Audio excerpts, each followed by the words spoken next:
All right, hello everyone, and peace of Christ to all of you. I think my voice now is coming good and clear, right? What happened? It's Google mistake. They could not. It says could not recognize the microphone, so choose a microphone which is not the one I use. Anyway, so the problem is solved, I hope. And we start our topic by saying, don't forget, please, to download the video immediately after we finish and share it with your friends. Not only share the link because the link will not stay anyway. I don't keep my videos and we need to download them. Today, our topic about fairy tale stories. Now, all of us we like fairy tale stories, especially when we were kids. I remember when I was a kid, like all children's, uh, flying carpet, Aladdin. I mean, those stories they are fun for children. And today, because of the amazing graphic ability, where you can create something unreal and make it look real, which is impossible before in the movie business, we can have something look amazing, but still it's a fairy tale story, and graphic will not make it real. Now, Muhammad is a person who speaks for God, and he claimed that he is God sent. He got tons of stories in the Quran. Not only they don't make sense to the people at that time, they don't make sense to people at this time. Not only people at that time, they found them silly and stupid. And remember, I mean, at that time people are less educated, right? So it's very easy to make people believe in some stories. Most of people don't know how to read, how to write, and no education. Education was only for specific people. Let us say some society, they are totally ignorant, so it's very easy to make people believe in anything when you are naive. But even the naive Arab, they said to Muhammad, and we will show you that from the Quran, that this is nothing but the fairy tale stories of the ancient. Even the Arab who they are uneducated, Bedouin who live in a tent, even those naive people, Muhammad, he could not convince them with their stories.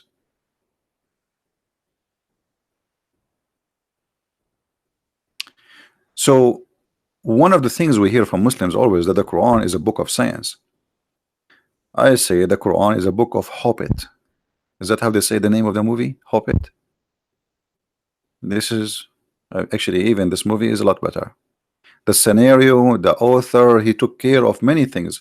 As an example, if you go in the Quran, suddenly you will hear about names and there is no introduction for them. Who are they? We do not know. What they play, we didn't know. What they do, what is their job, we don't know. Where they live, we do not know. In the movie, you see that this guy is a brother for this guy, and this guy is from this family, and they live in such a land. And you will see even the trees who they are moving in the movie, there is introduction for them. Even the talking tree. In the Quran, there is no introduction for anything. Suddenly, a name jump in front of you from the middle of nowhere. And if you search the whole book, which is called the Quran, you will not find any reference about who is this person. As an example, Israel. If we ask the Muslims, Israel, who is Israel? They don't know. Okay. Who is Idris? They don't know. Saleh? They don't know. Where they live? They don't know. They don't know. I mean, there's tons of names, they know nothing about them. They are there.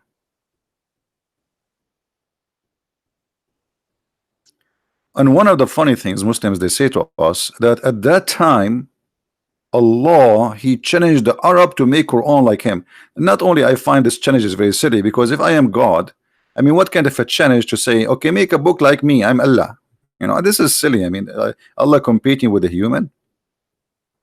But only Muslims, they claim nobody can make Quran like this. But look what the Quran said. The Quran get the lies busted. The Arab at that time, they said to Muhammad, this is a silly, stupid book, and if we want, we can make something like it. Read it. This is a chapter 8, verse number 31. You go anywhere, it says the Arab, he challenged him to make like it, and they told him, no, we cannot make like it. Well, they did not say we cannot make like it. They say this is a silly book. It's a fairy tale stories. And not only that, they said to him, we heard these stories. We heard them. All your stories you told us, it's a stupid fairy tale story. We heard them before. This is the tale of the ancients. So how the tale of the ancients became the tale of Allah?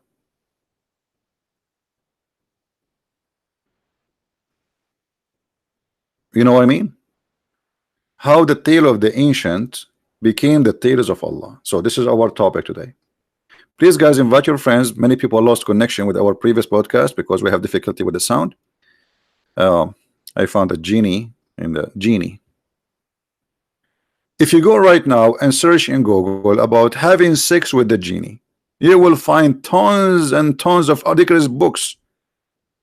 Muslims believe, if you have my book, Sex and Allah, Muslims believe that a genie, he will have sex with his wife. There's a guy he called in TV station. He say, "Assalamu alaikum, brother. Wa alaikum assalam, brother. I have a question, brother." Okay, what question, brother? Brother, I opened the door of my wife bedroom and I saw her doing things to herself. You know, she is touching herself. And now the other, I mean, there is no shame in Islam. I mean, the guy is calling TV, live TV. Millions will hear this, that his wife, she was touching her private part. And then the guy in the TV, he says to him, brother, obviously she was having sexual intercourse with the genie. If you see in my book, you will find that there's a guy, he witnessed that he saw a fire in the bushes of his wife. You know what bushes I'm talking about. And this is a proof that she was having sex with the genie. Because genie are made from fire according to the Quran. So obviously, if you have sex with the fire, you will have you will get on fire. You know, I mean, it's obvious. Hello, you know. So even Muhammad, he says to them, before you have intercourse, before you have intercourse, you have to say a certain prayer. Otherwise, Shaitan, he will rub himself around your private part, and he will have sex with your wife when you are doing it, and then the son will be the son of Shaitan.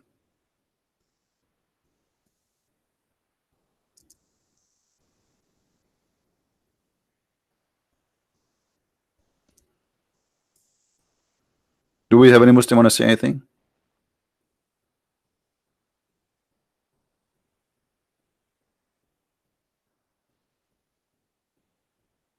Anyone? So where those stories are coming from?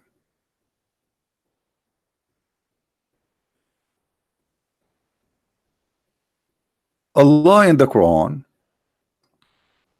he challenged mankind for many things, and one of them that you cannot go out of the earth. A mistake Muhammad he did because he never thought people would do it. Okay. When we have a God who challenged that you cannot leave, and the only one can leave is the one who get permission from Allah, and those are the believers who they are going to be taken to heaven, specifically the prophets.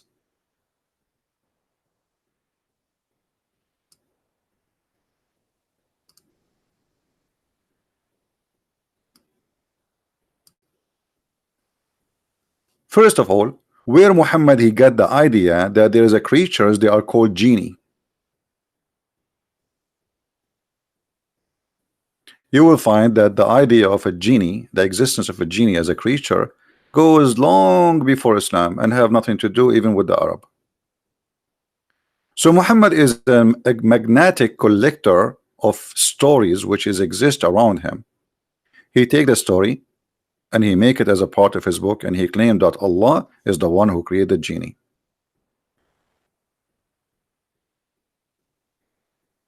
And now Allah is challenging the genie to go out of the zone of the earth. Now here you see, actually, if Allah is a true God, then he should not allow this to happen. Why? Because if you try to go out of the zone of the earth, by the way, Allah will shoot your ass with a flash of fire. Do you see it?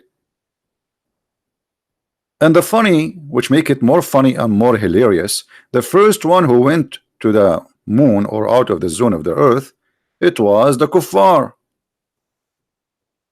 the Russian.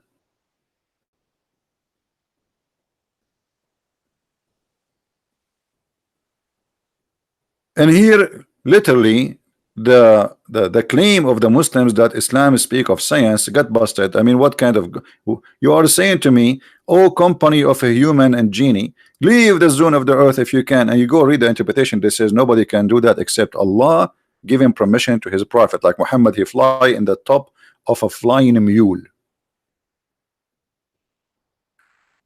And here you see the Muslims, they have an article speaking about Allah. He spoke about spaceship. What spaceship? It was a mule. It was a creature from the family of donkeys or horses, and Muhammad described it between the size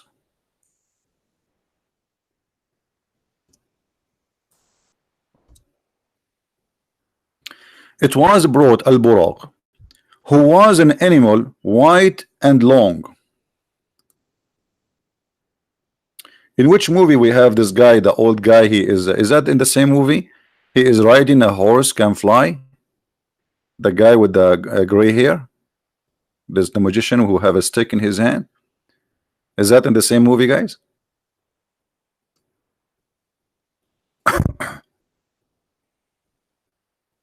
Is that the same movie?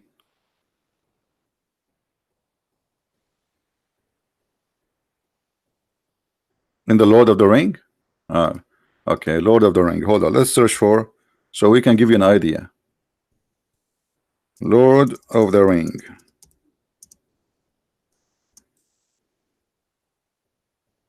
All right.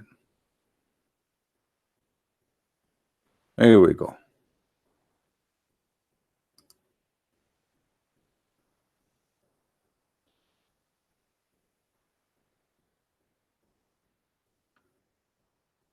Yeah, this guy, he have a horse which is white. Let us see where we can find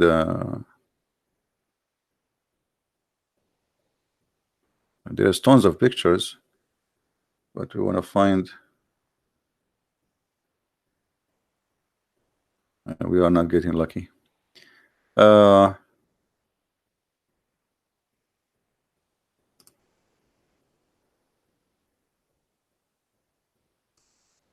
Yeah, like this this story here. So this horse can fly, this horse can go anywhere, this horse can. So Muhammad, Allah, he sent him a horse, actually not a horse, an animal which is between the size of a donkey and between the size of a horse. So we can say he is a mule. And here you ask yourself, you know, in any story in the world, there is always a witness for something. Always the stories of Muhammad, nobody saw it. It's only Muhammad who witnessed, and he tell the story. God, he sent a huge animal.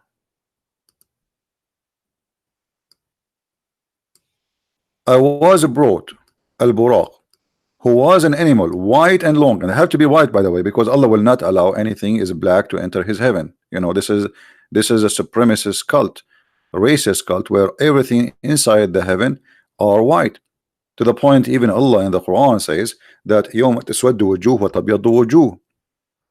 So there's the day where Allah, he will make faces black and faces white. And according to the story, there is a beast will come from the ground and will have the same stick as the stick of this guy in the movie. This beast, he will have a stick in his hand, and he will have the ring of Solomon, exactly like the ring of the Lord movie. And he will hit you with the ring, and he will hit you with the stick. By hitting you, he make you either black or white.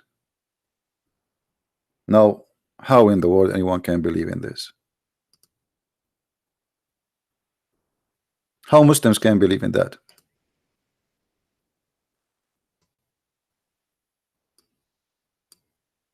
And the ring.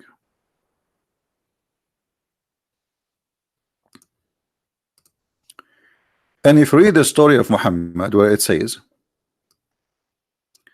I was brought al-Buraq, who was an animal white and long, larger than a donkey but smaller than a mule, who would place his hoof a distance equal to the range of horizon. I mean, look how small he is, but look how his hoof is.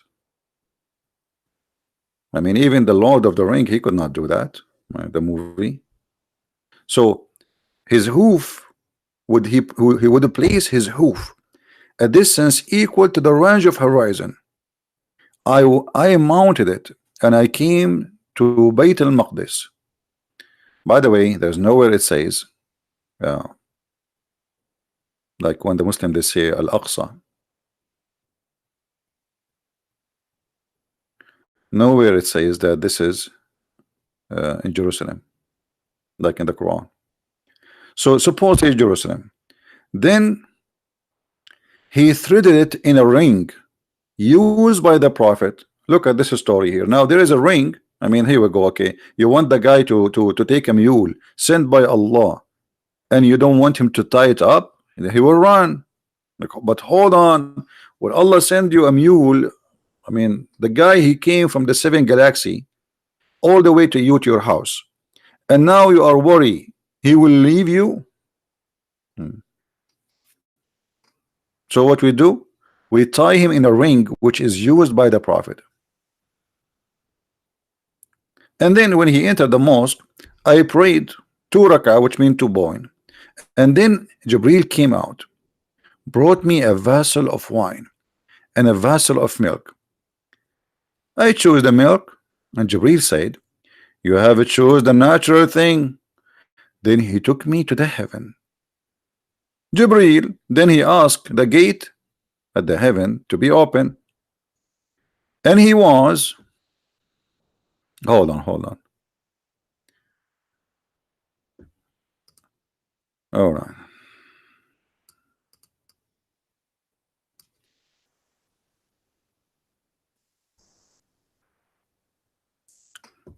Do you remember this scene in the movie?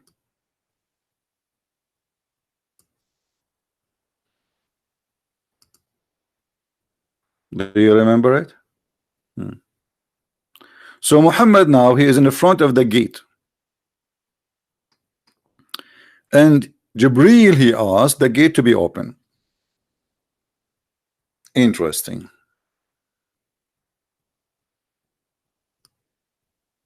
And then the angels, they said, who is with you? What? He ordered him to open the gate. They did not open the gate right away. There is investigation first. He was asked, who is he? Who he was? Look, the angels do not know Jibril. I thought Jibril is the mighty one. He is the head of the angels. Like imagine a Trump, he go in TV and nobody recognize him. He says, who's this guy? Like who's this? You know what I mean? Like, who are you? He said, Jibril. He was again asked, and who is with you? Jibril said, Muhammad. And then he said to him, he been asked to come, like he been sent for, like somebody call him. Jibril said, yes, indeed, he has been sent for. Look, those the guys in the door, they have no idea about the new visitors. He have no idea about who is Jibril. They never saw Jibril before. And here you notice that the author of the story is not only a fool, he is just a too much dummy. I mean, Jibril coming backward, forward, coming back, forward, backward, forward, backward. How many times Muhammad he went? He received message from Jibril. Jibril go up to sky, come down to sky. It's like elevator. All this time, those guys did not notice who's Jibril, and now they are asking him, "Who are you?"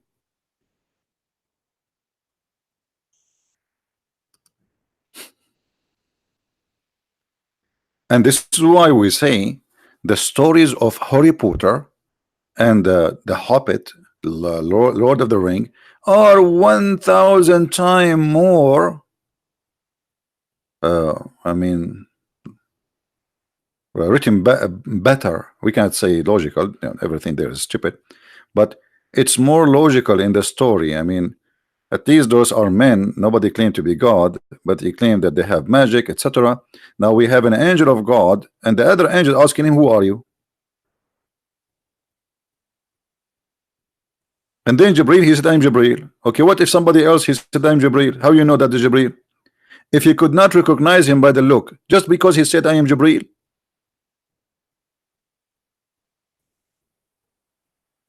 Yeah, we will go to that, Isaac. Thank you for saying that. Isaac is asking, let us show you the question of Mr. Isaac. That's a good question. I encourage people always to think, and that's mean you guys are focusing and they are learning. Isaac, he said, well, didn't the journey take 1,000 years for one way? How Muhammad can make it? That's a good question. As long the Quran says that you, in order for the angels to go to the sky, you need 1,000 years to go up and 1,000 years to come down. Okay. So now Muhammad is going up to heaven. Muhammad is going up to heaven. This journey, which Muhammad he did in 8 hours or less, according to the Quran, it should take 1,000 years just to go.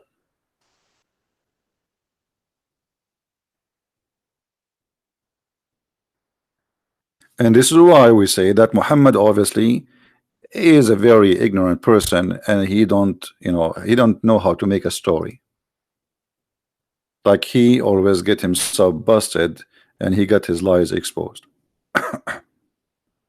Qasim, he's a Muslim. Let us show you what Mr. Qasim he said. I encourage Muslims to try to answer, no problem. If you want to call me, you can call me Qasim. He said, well, Allah can take him faster, but no problem. But as you see, he is accompanied to the angels and a mule. So who is the one who took him? An angel. What the speed will be? It's in the Quran. It take them 1,000 years just to go.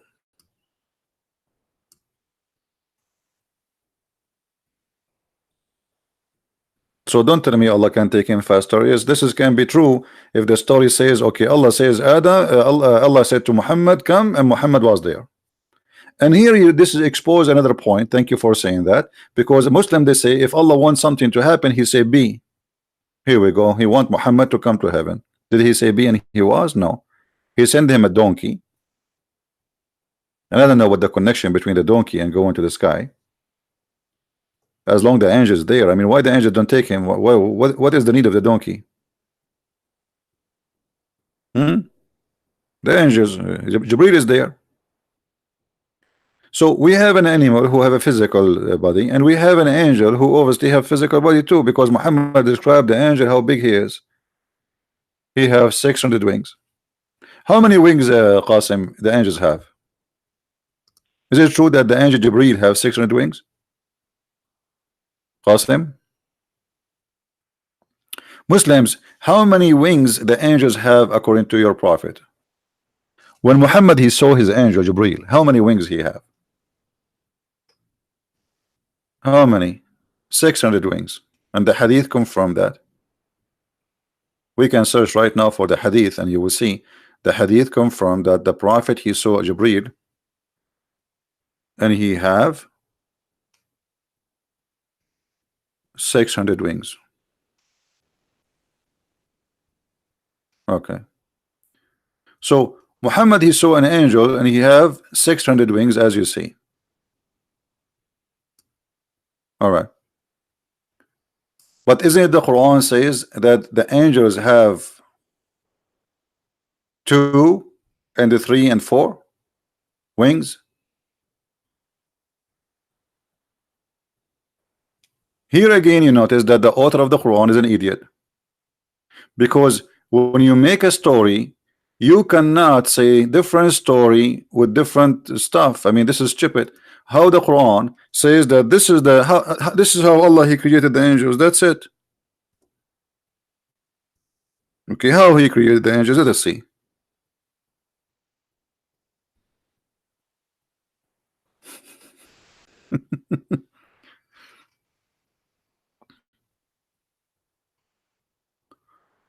All right, let us go here.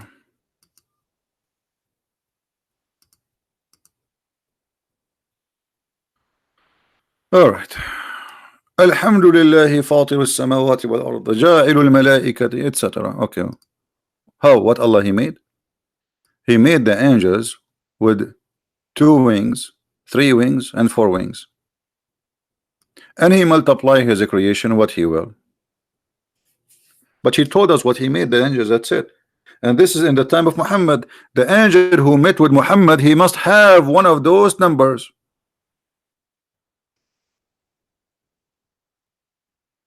So how the Quran says the angels, they have 2 wings, 3 wings. By the way, how you can have 3 wings?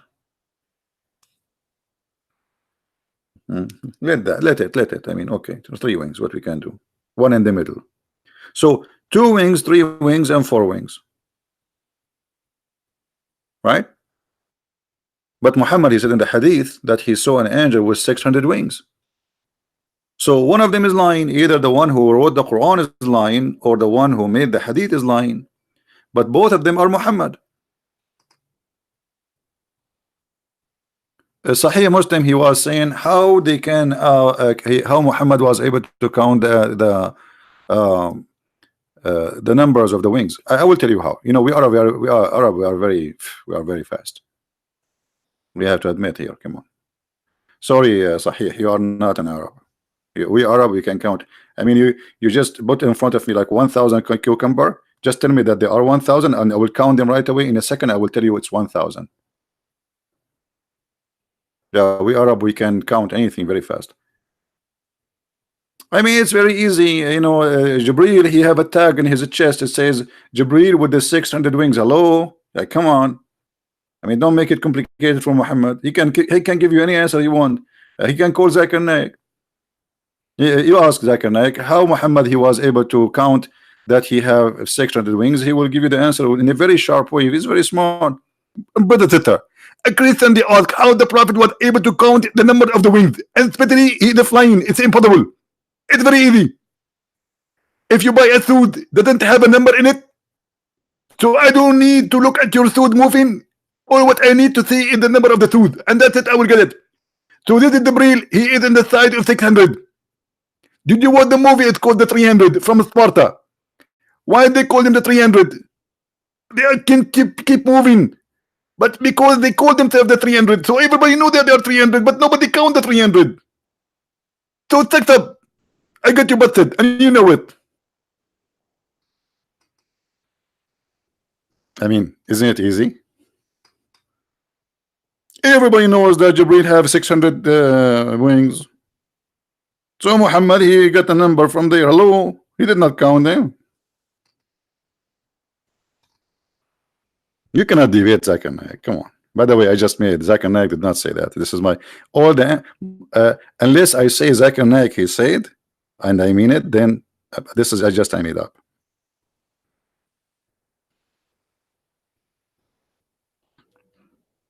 So what do you think, Muslims? How in the world this guy he can be a prophet of God? I mean, he is one guy, one witness, one message, one messenger, one God. His name is Allah, but the story doesn't match. So what's happening?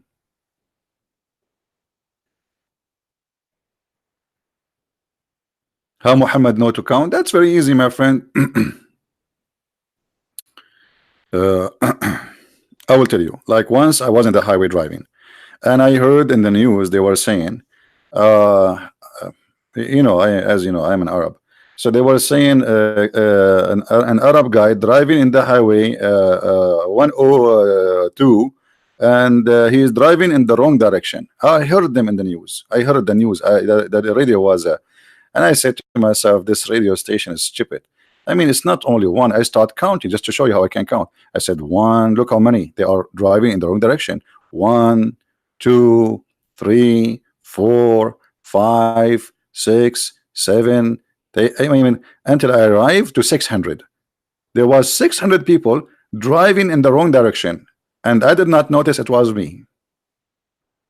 I mean, come on. Obviously, it's me who is driving in the wrong direction, right? But because we are Arab, we think we are the right one, and everybody in the wrong direction. He never thought that this is speaking about him. But it's because it's impossible, brother. We are Arab.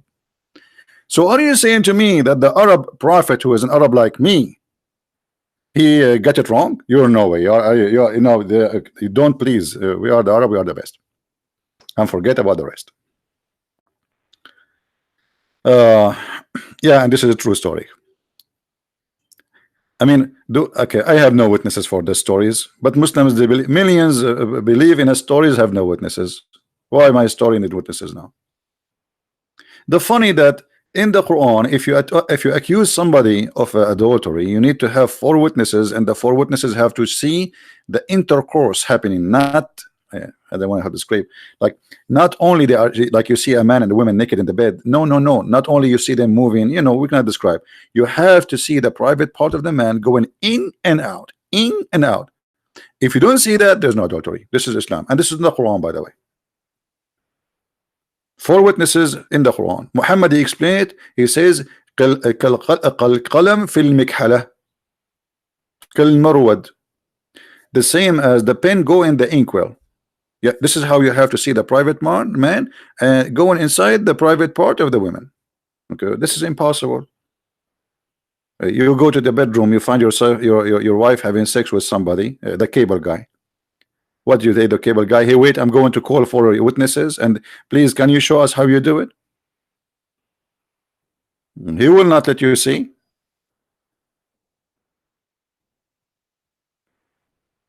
But anyway, this is a different topic. But as I'm saying here, I mean, everything in Islam, even like just adultery, need for witnesses. How come Muhammad have no witnesses?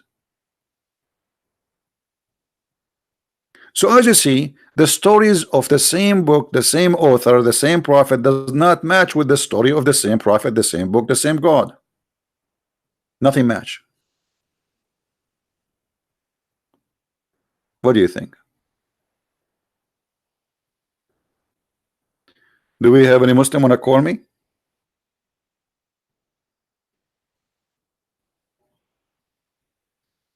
Anyone? Who is a Muslim, a Muhammadan, he think he can prove me wrong?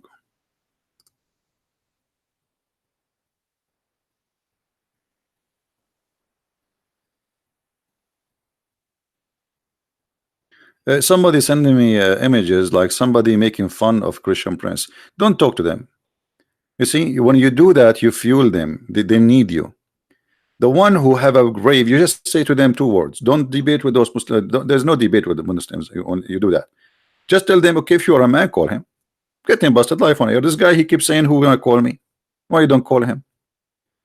They make fun of me in Facebook, and then you want to defend me. Why you want to defend me? No, I do not need anyone to defend me, please. If there's one of them, he have the courage and the knowledge, we are live on air. I do not need anyone defend. I'm here. You go on YouTube, all the Muslim channels, you will not find one of them there to have open Skype to call to ask questions about Islam. They don't.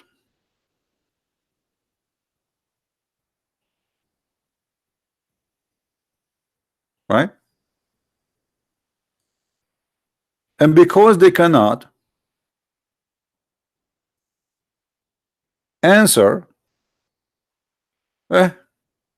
when the lion is up,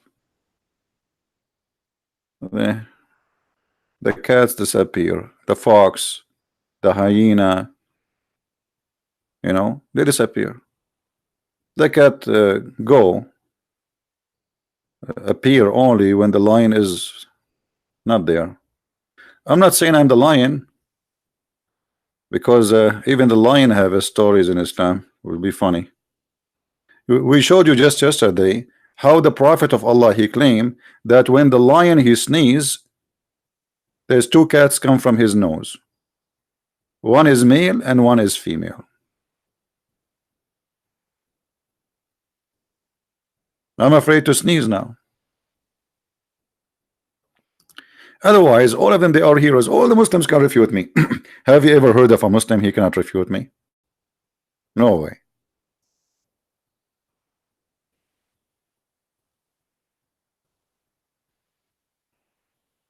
Yeah, yesterday in the video yesterday. By the way, always when we make a video, you don't find it no more in my channel. Just search for the same title and go to filter like last 24 hours ago, and then you will find a list of people downloading my videos, and I'm very thankful for them. You can watch it there, and you can download it too. All right. So who is the Muslim would like to call us and tell us what is how Islam can be from God? Why they say to us that Islam is a they have science. Islam, Quran is a book of science. Like yesterday, we have a Muslim who called me and he said, "What about fingerprint? We got that busted. What about else? What he mentioned many things. We got them busted. It's a lie."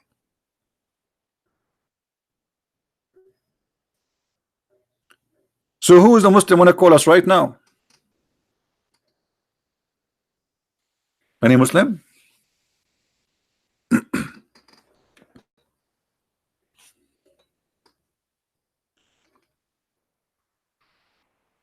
The only speed of light I know. I mean, are you saying to me the donkey of the prophet was in the speed of light? If this is the case, well, the donkey did not pass, not even like 1 to a billion from the distance to go out of our galaxy.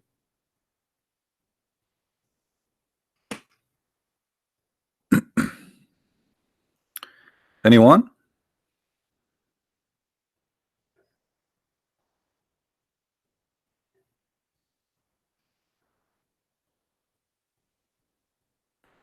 Is it true that Jibreel in Allah's throne? As I know, it's Muhammad in Allah's throne.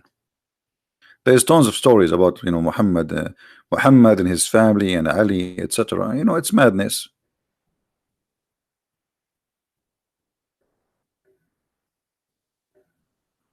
Mahdi is saying every year a miracle happen in the name of what his name? Hussein. Look at this, guys. Do you know, CP, that every year a miracle happened on the day of Ashura? Okay, let's see. Look like your Hussein, he activate his miracle only in the day of Ashura. I mean, your Hussein, he did not make any miracle when he was alive, and he said all stupid things. What about Ali is no different. What about Muhammad? Miracle happen in the name of Hussein, like what? Breastfeeding for adult, mut'a. Since when? Miracles happen by the Hussein. Yeah, right. You're a prophet, he spent his life, he could not heal even a cat. According to Muslims, the children of Muhammad, they die, and he could not do anything about it.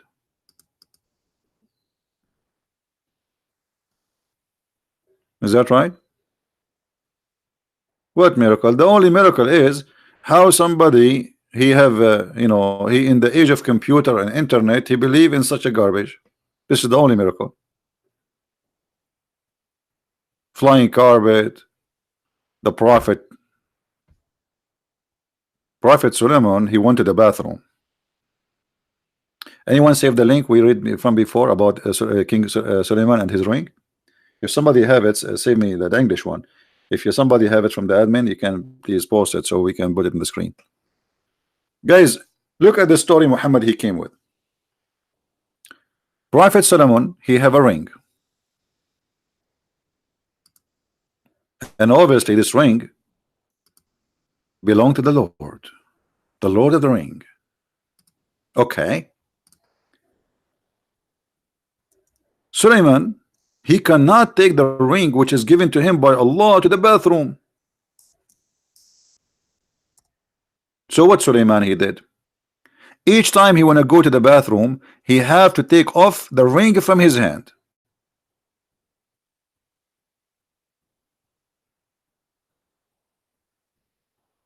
Hmm?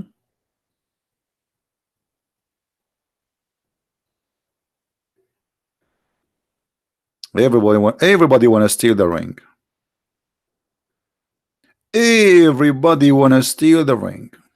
Shaitan, when Suleiman he went to the bathroom, he came and he took the ring. He came in the look of Suleiman. Look how crazy this stuff is.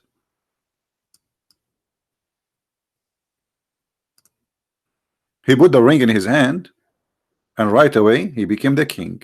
And Suleiman, he became a porter who carries stuff for people in the street, poor, and he was kicked out from the palace. Because in Islam, all what you need to do to be a king is just to get the ring. And I challenge any Muslim to say I'm lying.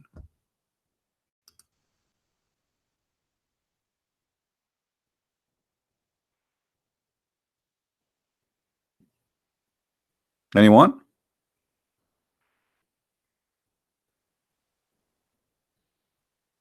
And how Suleiman he got the ring?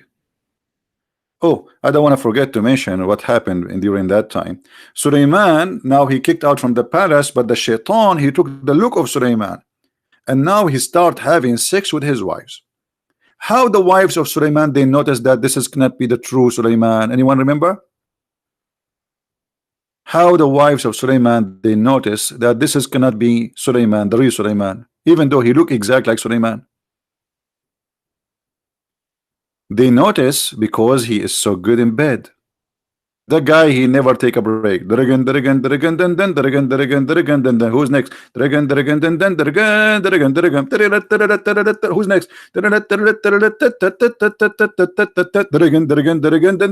Prophet, do you want to take a break? I cannot take a break. I can't stop. Next. And like the woman, like, what the heck? How this guy can do it? He never.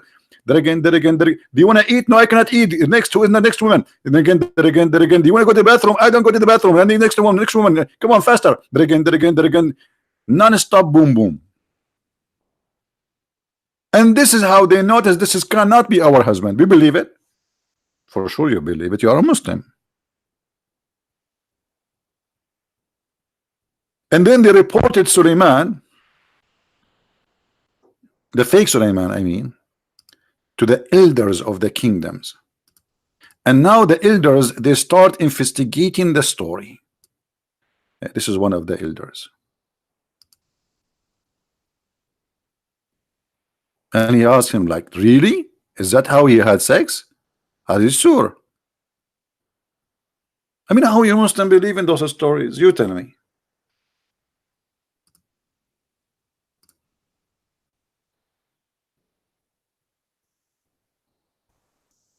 Let us see if we can find the website in English, a Muslim website.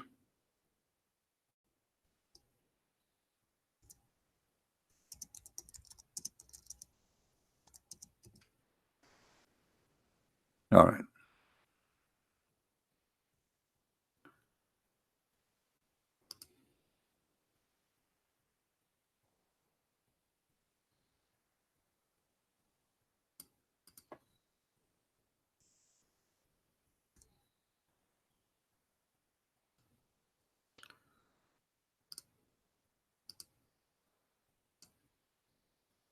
Okay. We found the website, but I'm not sure if this is telling us the whole story. Let us see.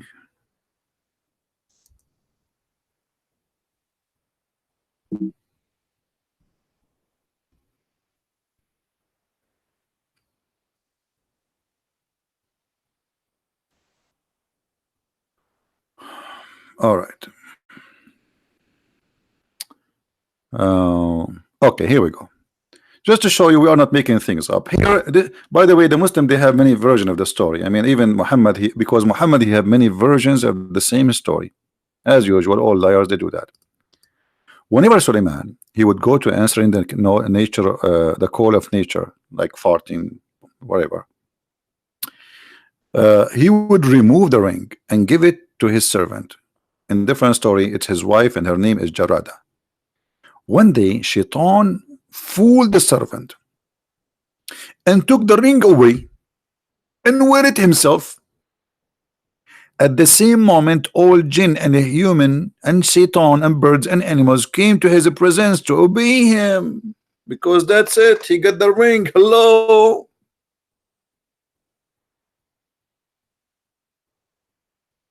And you are telling me that Islam is not scientifically accurate? Hello.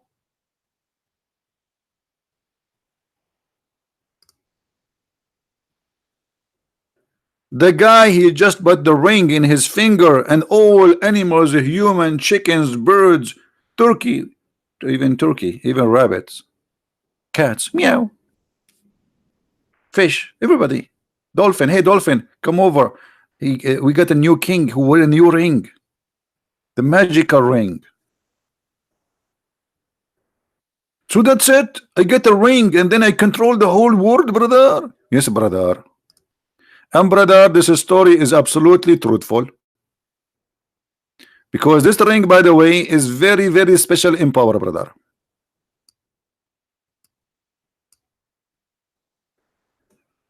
In case you do not know, I have a ring like that. But because I'm nice, I don't want to control you. Hmm? Just because I'm nice. Otherwise, you will be in a very horrible situation. You know. Actually, in the other day, I use my ring. You know, I put my ring in my hand and I hit the remote control, and I was controlling the TV. I take the ring off, the remote control doesn't work. By the way, what they call it remote control if you need the ring to make the TV work with it. See? They lie to you. They say no, you cannot. You see, this is a miracle. I was able to control the TV by when I wear the ring, the remote control work. Actually, I had to change the battery too, to be honest with you. Do we have any Muslim here have anything to say? And here the Muslims are so excited to tell us about what happened. When Suleiman came out from the toilet, I will never go to the toilet. I will, if I have this ring, I will never go to the bathroom. You know what? I will take the bathroom with me wherever I go.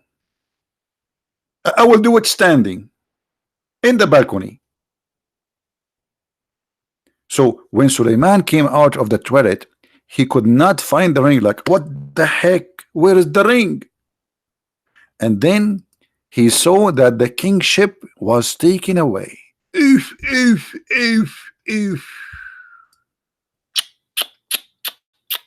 It happened to me exactly with my laptop. True story.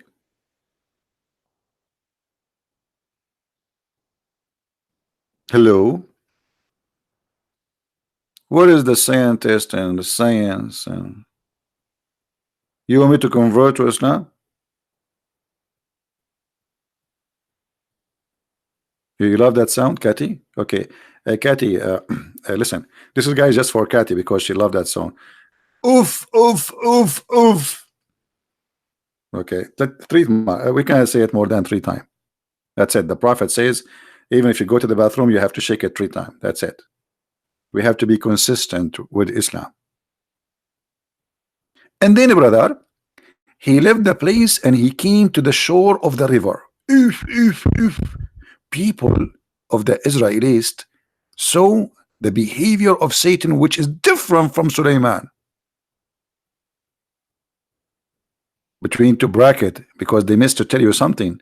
You see, when they told you that he came to the bathroom and he fooled the servant, it was not the servant really, it was his wife, and they did not tell you that he took the look of Suleiman. But he had, between two bracket, but he had to change the face to Suleiman. If he changed his face to Suleiman. Are you sure, brother? Yes, brother. So now we have two Suleiman. We have Suleiman the devil and we have Suleiman the king. How we can recognize which Suleiman is Suleiman? Allah knows best. All right.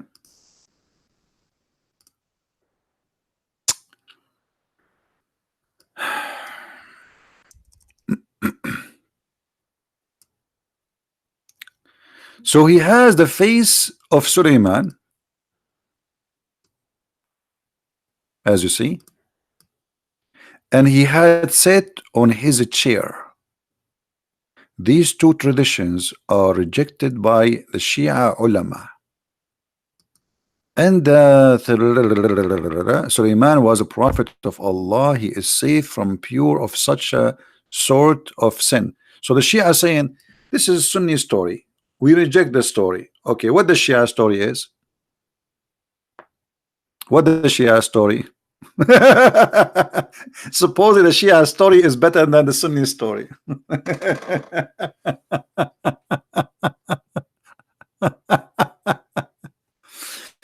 Brother, what is the Shia story? Imam said, Mankut means compulsory, wajib, okay, and then he says, uh, let us see.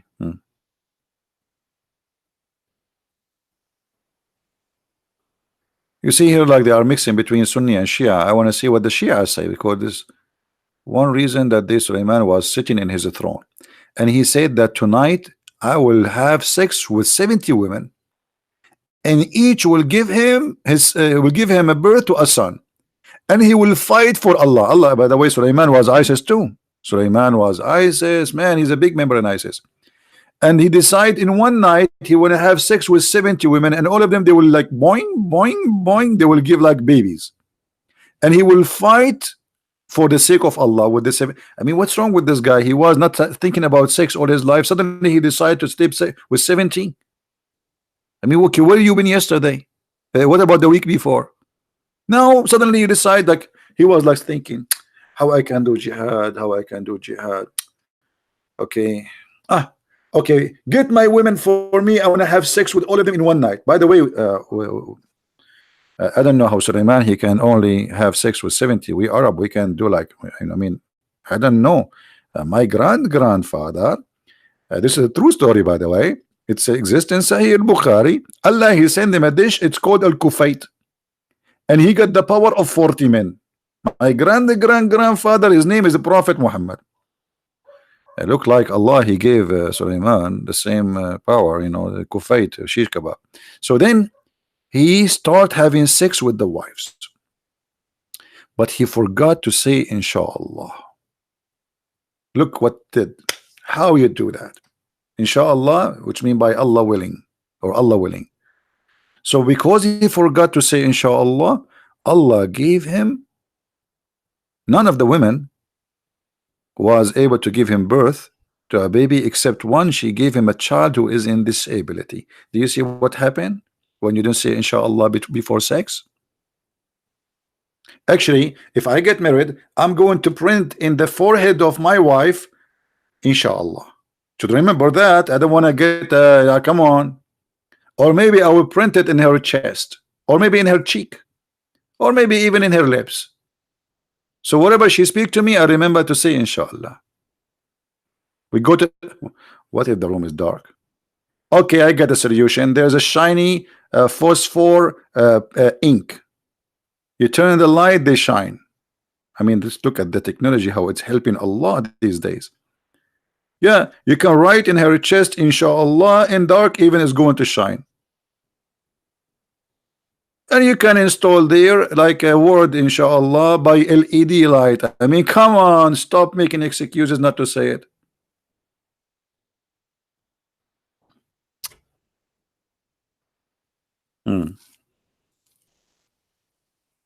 Yeah, neon light, neon light.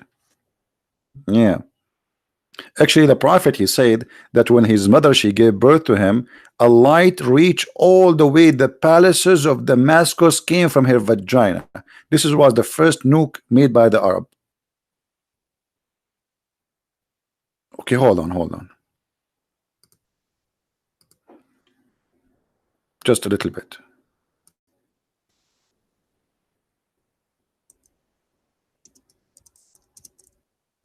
I'm just trying to understand what happened here.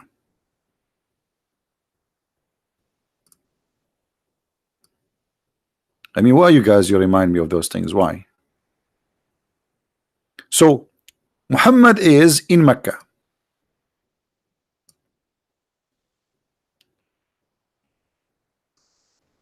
This is Damascus, and this is Mecca. His mother, she is giving birth to him. A light came from her private part, may Allah bless it, and went all the way to Syria and Damascus. If.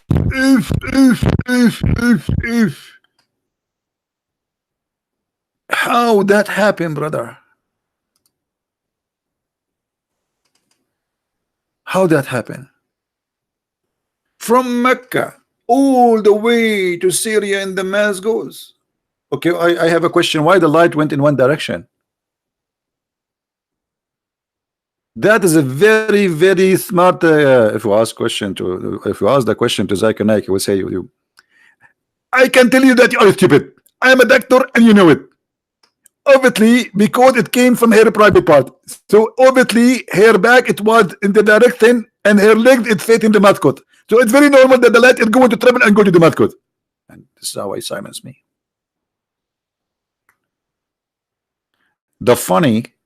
The light went all the way to the palaces of Damascus, and people who live in Mecca, they do not see it.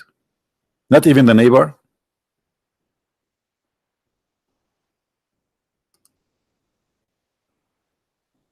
But we have to admit, everything in Islam have witnesses. Isn't it the Muslim, they witness to Muhammad, or the Shahada is a witness. The word Shahada in Arabic means witness, which means you witness that Muhammad is a prophet. But you do not need to witness anything except just say the two words, and that's it. Witnessing anything is not necessary in Islam. Who witnessed this miracle? That the light came from the private part of Muhammad's mother, and she went all the way to the palaces of Syria. Anyone knows in the books of history in the time of Muhammad, any historian wrote, there suddenly a light came to the palaces of Syria. And what happened between? People of Saudi Arabia did not see it. People of Jordan, people of Israel, people of Lebanon, nobody see it. Only from the private part of Muhammad's mother all the way to Damascus.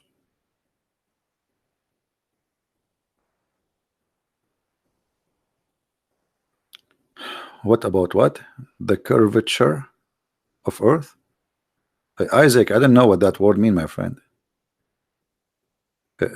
You know, my English is limited. What curvature? What does that mean? You scare me with that word. But this word is scary. It's like Harry Potter thing. Curvature? Is that English? Man, English people, they have really words. You know, first time I came to America, a guy from the church I went to, he wanted to be nice with me. He said, "Are you hungry?" I said, "Yes." I was really hungry. And he said, "Okay, let us eat hot dogs." And my head starts spinning. The guy wanna feed me hot dogs? Wow, how sick. And he claimed to be Christian. Hot dogs? He said, "Let us eat hot dogs." I said, "No, no, no, I don't want." He said, "You just said you are hungry." I said, "No, no, I'm not. I was kidding with you." I mean, he want to feed me hot dogs. You believe me, those American kuffar, infidel, dirty hot dogs. Show mercy. Are you Chinese? You eat dogs? Unbelievable. So since then, I don't eat hot dogs. Sorry. Don't. Come on.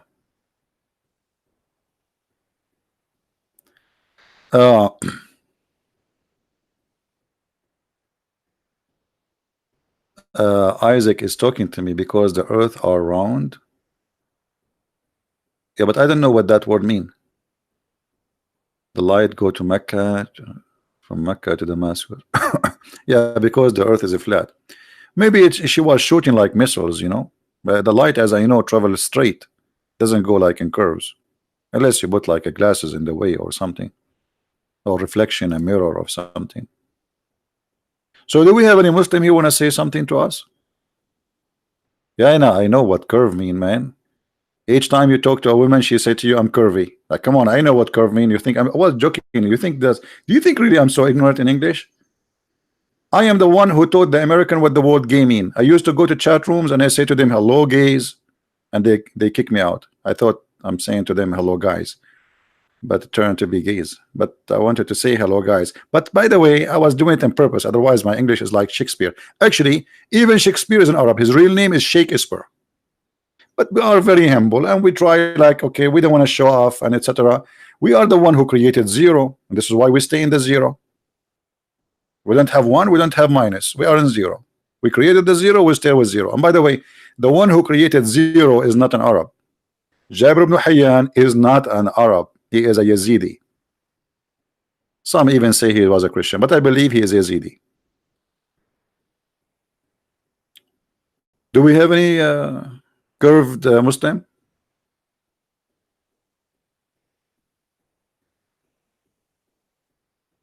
Any curved Muslim? Who is a Muslim want to show us something smart in this religion? Until now, I did not see anything. You see, I don't want to look like I'm picking up my, my stories. Maybe you can give me a story which is not stupid. Who is a Muslim can give me a story exists in the Quran is not stupid and silly? Anyone?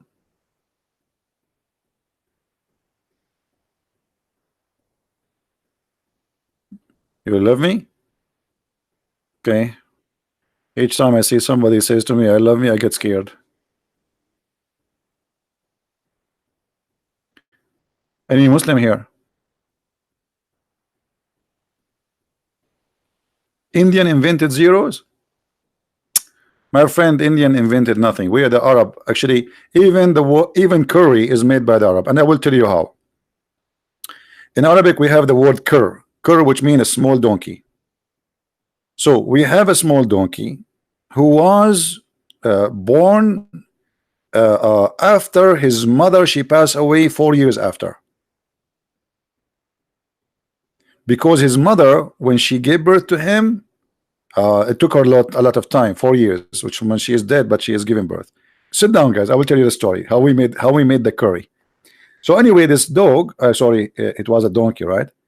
Okay, this dog who is born of the donkey, how is a dog in is born of a donkey? It happened in Islam. It happened. I can show you stories. I mean, everything is wrong in Islam. I mean, why you guys are telling me what is the proof of the story? It doesn't match. Nothing match in the Quran, and the proof in front of you. So who is a Muslim when you tell me that I'm wrong?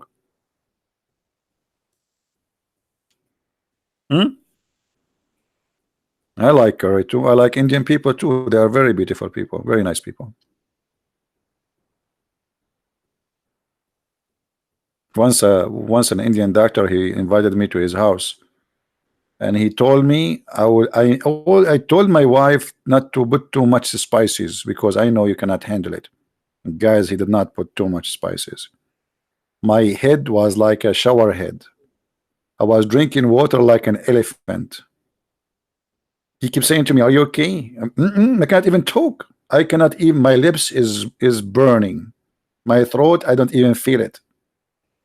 I don't want to tell you what happened to me when I went to the bathroom. And he told his wife not to put too much spices. Supposedly, this is little. Man, I will not remember that day. So since then, if an Indian friend he want to invite me somewhere, I will bring my food with me. As simple as that. Safe and safety first. Anyway, do we have any Abdul?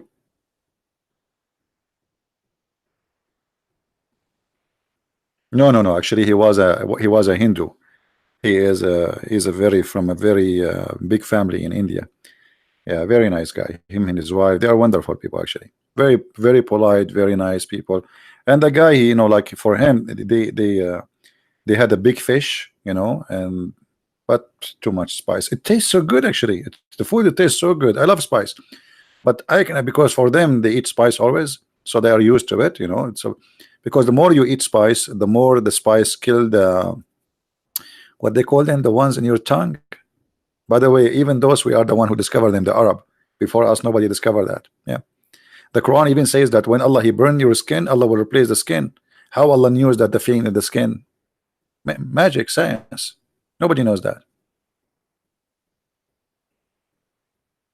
Do we have any Muslim here?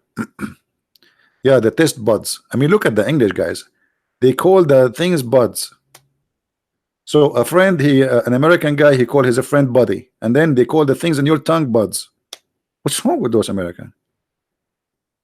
Earbuds. Everything in their language is bud. Bud Spencer. What's wrong with this religion? Even you open the book, they say to you, Mr. Brown, and Mr. Brown is white. Like, I was confused in the English, like it says Mr. Brown, and then there is a picture of Mr. Brown. So what's wrong with this guy? Why he called himself Mr. Brown if he's not a brown? English is messed up, brother. You want to learn the truth? Go and read Arabic. Do we have any Abdul?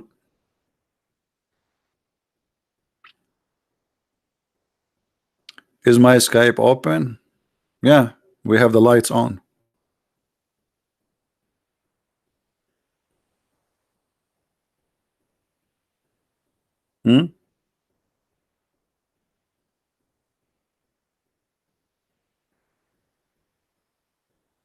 By the way, there is a prophet in Islam. His name is Al-Khadr.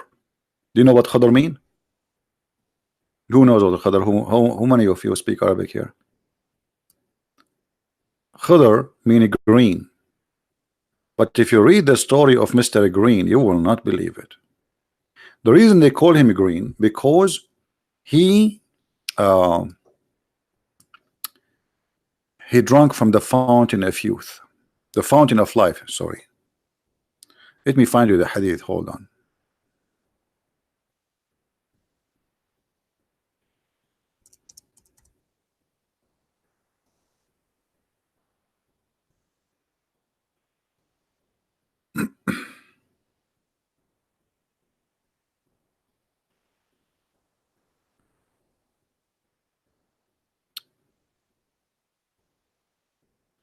Okay. I'm trying just to find you the story. Where is the story? Here we go.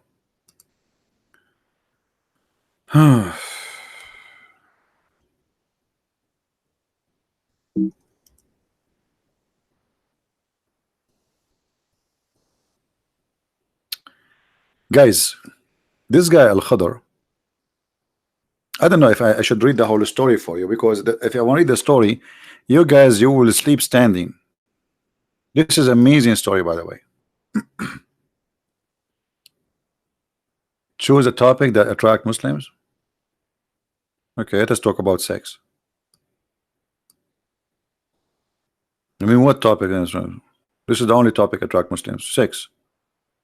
They believe in Allah because Allah will give them virgins. I mean, isn't it obvious this is what attract them? How Allah He attract us to believe in Him? Powerful private part. Women, they have a butt which is in the size of 1 mile. And by the way, I'm so upset. I mean, only 1 mile. Or make it 2 miles, what you will lose? Only 1 mile butt. I mean, how cheap?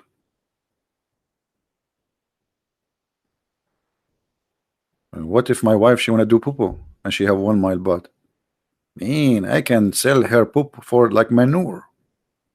A lot of money involved here. And even I can use her fart as a destruction weapon. You put a candle and she fart, you burn everybody in the way. And now look at the story.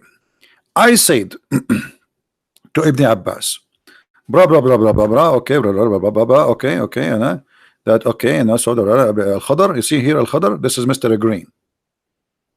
Now, to understand why he's called Mr. Green, then later you will find that he found, or he drank from a fountain. It's called Aynul Hayat. Anyone knows what Aynul Hayat mean?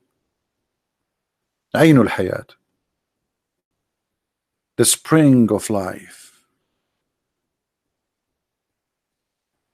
Spring of life. Yes, you drink from it. Even if you are dead, you are coming back to life. And you are telling me Islam not teach science? They believe that there is a fountain. It's called the fountain of life, and whoever drink from it and even touch it, not only drink. And the reason Al-Khadr was called Al-Khadr, which means Mr. Green, wherever he sat, Even if the grass is dead, the grass will come back to life, will become a green. That's why they call him Al Khadr. For wherever he put his ass in the ground, grass grow.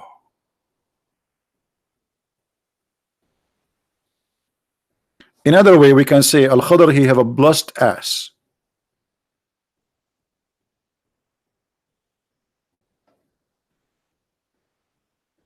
Al Khadr is alive according to Muslims. He will never die because he drank from the fountain of youth, and he, or the fountain of life, he lived there too.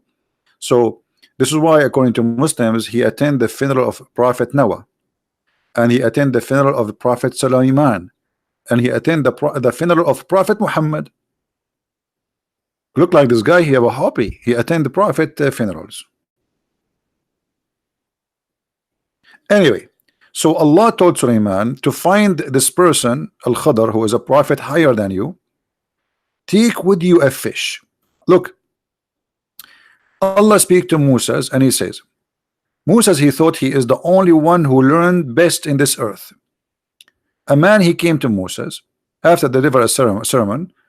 He is a Jew. He said to him, who is the most learned person among the people, which means above mankind? Sulaiman, he thought he graduated from Harvard University.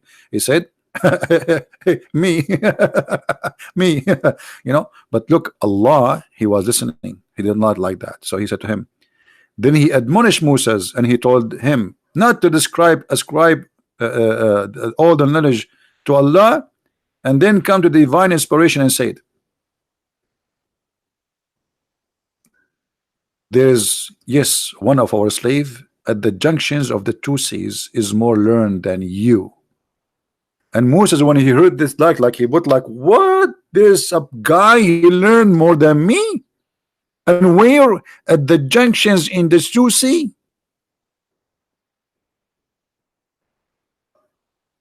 The junctions of two seas. Anyone knows what is that? What is the junctions of the two seas?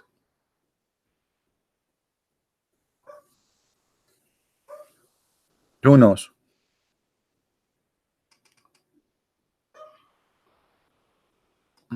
Okay, let us go to the map.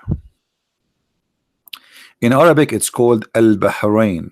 In English today, you call it Bahrain. Bahrain. Do you see it? This is what he's talking about. Bahrain. Bahrain is an island, and now they make a bridge between it and Saudi Arabia. All right. And the reason they made the bridge because they want to be sure that the Shia will not take over the island. So Bahrain is a very tiny, small island, and there is many stories about it that in the Bahrain there is the fountain of life, and this goes back to the Persian, because this is used to be controlled by the Persian in certain time, and this is a story published and spread and believed in by many. And even you can read the story of a very famous story. It's called Gilgamesh.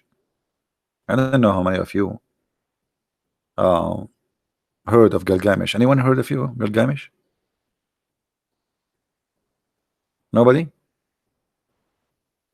Nobody heard of a Gilgamesh?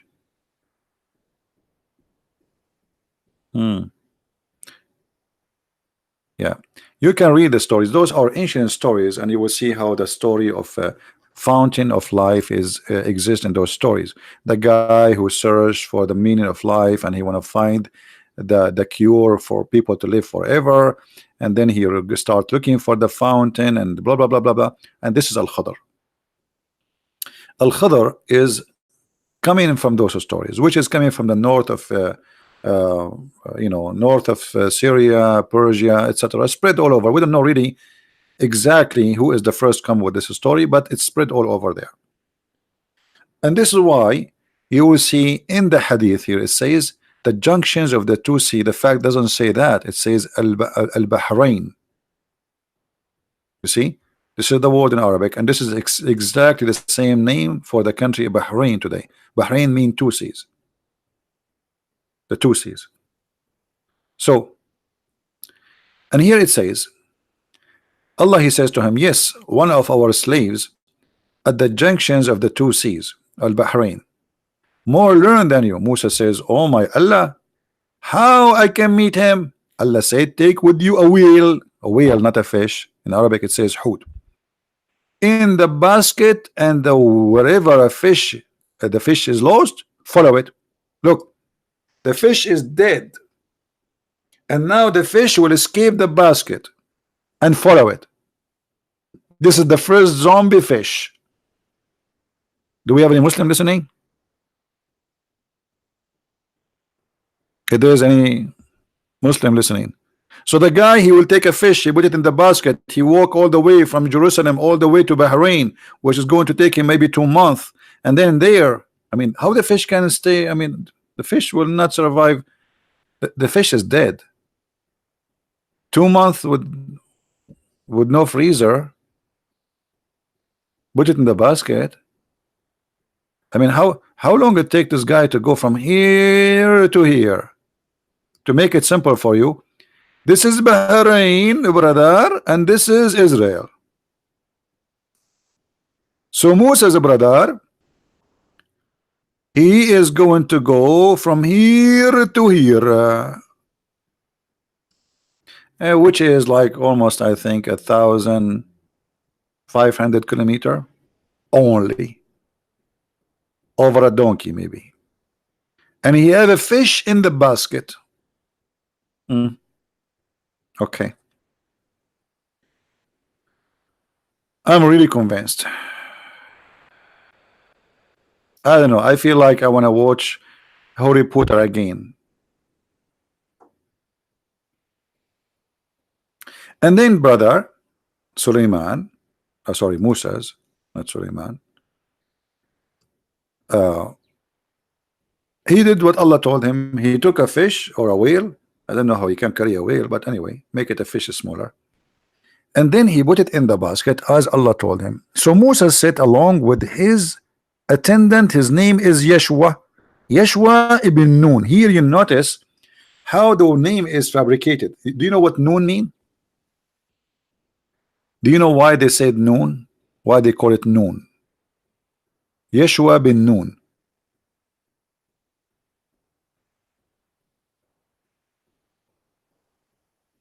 Nun mean fish.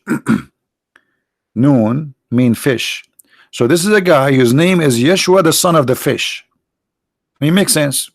The servant who will take care of the fish is the son of a fish. So he's a fishy story. Or the son of the whale. If you remember, there's a verse in the Quran that says Noon. Noon. Remember? And we showed you how the Noon, the whale, is carrying the earth, and the whale was carried by a bull. Bahamut, you know. Right? You forgot? How many of you forgot? The one who forgot, stand up and in one foot, next to the door of the classroom. Anyone who forgot the story of Noon, stand up and next to the door, in 1 foot for 15 minutes. You cannot forget this. This is science, brother. This is pure science. Noon is an Arabic letter, not a fish. No, my friend, this is not a letter first. Noon is not a letter. Here is a name. You want okay. Are you a Muslim? The one who says to me Noon is an Arabic letter, not a fish. Tank Battle website. Are you a Muslim, my friend? The one Tank Battle? Because I can prove it to you if you want. You're an atheist. Okay, you are from those who believe that you are a monkey. Okay. Welcome to the zoo. No, my friend. What happened? There's a dog is barking. Hold on.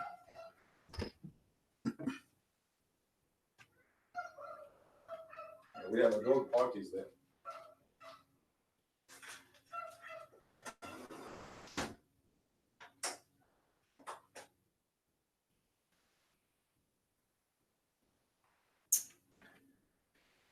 Okay, if we go in the Quran, we will find the following for the atheist guy. Noon is a letter. No, this is a word.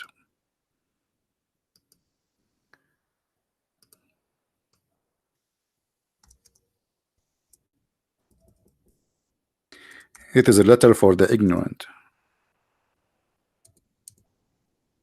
and we are not.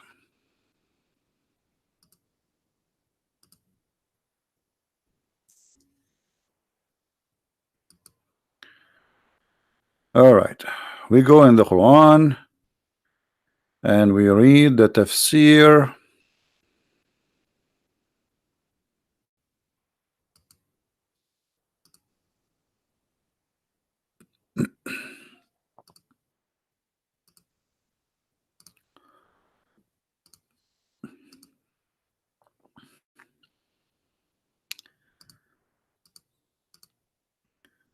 All right, let us read together.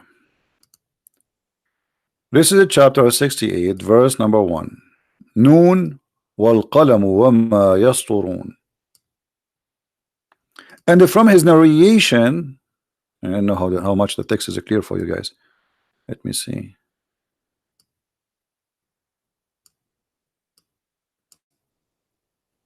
From his narration, the authority of Ibn Abbas, he said, regarding interpretation of Allah saying Noon, Noon, swear by Noon, which is the whale that carries the earth on its back, while in water, and beneath which is the bowl, and under the bowl is the rock, and under the rock the dust, and none knows what is under the dust save Allah. Here we have to like a background music like dun-dun-dun, dun-dun-dun-dun, because like this is like no one knows what is behind the dusk save Allah. I mean that's it. We Muslims, our knowledge is stop here. Sorry, we cannot tell you more. More information, call the customer service of Allah. And noon is coming from the Aramaic language, which is a fish. So when Muslims they stole a name, it is this is not a letter really. It is a name of a fish. They stole it, they put it in their Quran, and here we go. The story is coming with it. Noon is carrying the earth, and by the way, this is true. It's proven scientifically that Noon is carrying the earth. This is why you see those like they call them the green, what they call them, green team, whatever. They are fighting, killing the whales, because if you keep killing whales, then their mother, which is carrying the earth, will commit suicide. And this is why we have too much earthquake. That's true story. And then it says here, and the name of the whale, please register the name, Lowish. This is the cousin of Lowish Farrakhan. And it said its name is Lotaya, and the name of the bull is Bahamut. You can search about Bahamut. You know, by the way, the word Bahamut is mentioned in the Bible, but it's different story here. Muhammad, he make the bull Bahamut. Okay. The same, and some say the name is Talahud. The Muslims are not sure about the names because there's too much confusing. Because this guy, he used the way he used to use chat rooms, and each time he go, he choose, like sometime he call himself Christian Prince, sometime he call himself the Arabian Prophet, and people get confused. So now they do not know which is Christian Prince and which is you know. So it's hard. It's very hard. Then here it says, uh, the whale in the sea called Adwad. This is the name of the sea, Adwad. And it's like a small ball in a huge sea. The sea is in a Hollywood rock. Look at this, man. Look at the details.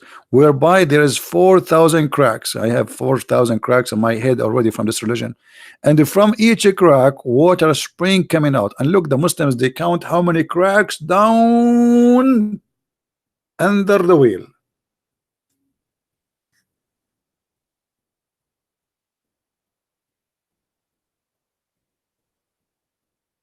Do we have any Muslim?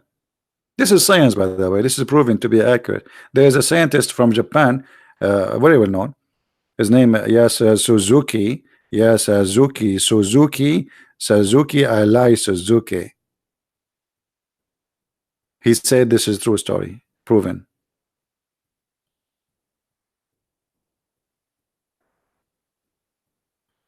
Okay, Jens, good for you. Good for you.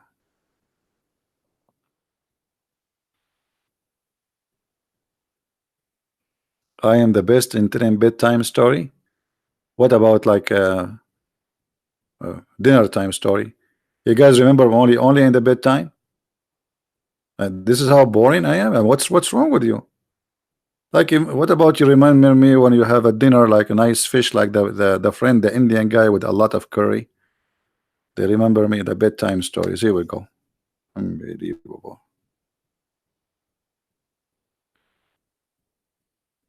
Don't you get tired of criticizing Islam? I'm not criticizing Islam, my friend. Do you see me criticizing? How I can criticize stupidity? We criticize something smart. You know, you criticize something can be criticized. I mean, this is silly. I do not need to convince anyone that this is stupid. Aren't you sick to follow this cult yourself? I mean, how silly it is to be a human who have a brain in the year 2019 and you believe in this.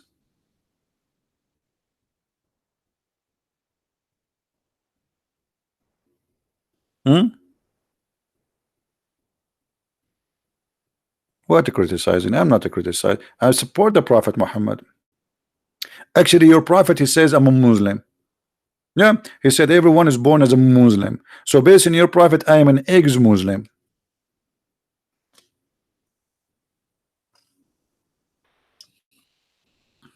Everybody is born as a Muslim. You do this for money? Mahdi, you see, I did this all my life without taking a penny. Those donation is something new. Ask anyone. I used to open my chat room for almost 13 hours every day, teach people for 0 penny. I have no books to sell. I have no donation to collect. Every day for more than, if I say 13 years, I'm not exaggerating. And I have many witnesses. And my videos, Pal Talk, is all over YouTube. You are the one who is after money. Muhammad, he says, don't approach the prophet in a private consultation unless you pay him first. Right now, are you paying me? It's for free. I'm a person who have degrees. I can do whatever I do. I can make money. I do not need you. I do not need anyone.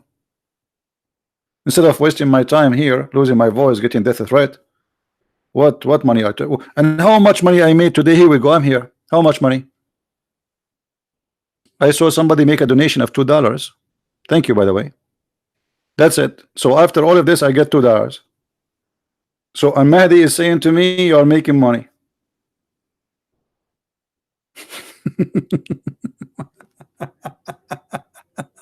So Mahdi, he could not refute us. So he says, oh, you are doing this to make money.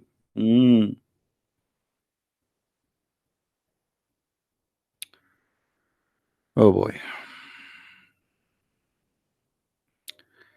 Al-Mahdi al-Muntazar. Who is waiting for Al-Mahdi? Al-Muntazar. Anyway, yeah, but you know, the Muslims always they try to discredit you. But look, let us see. You see, the Quran get Muhammad busted. In one verse in the Quran, Muhammad, he said the following. Oops, I hate it when I type in English, but in fact, I thought I'm typing in Arabic.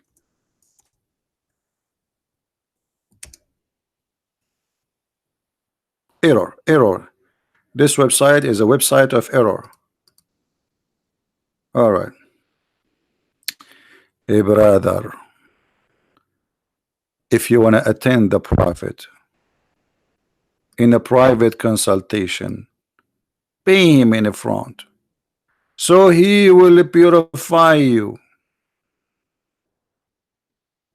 Is that right? You're a prophet, he will not talk to you, and not only that, he promise you if you give him money, he will forgive you.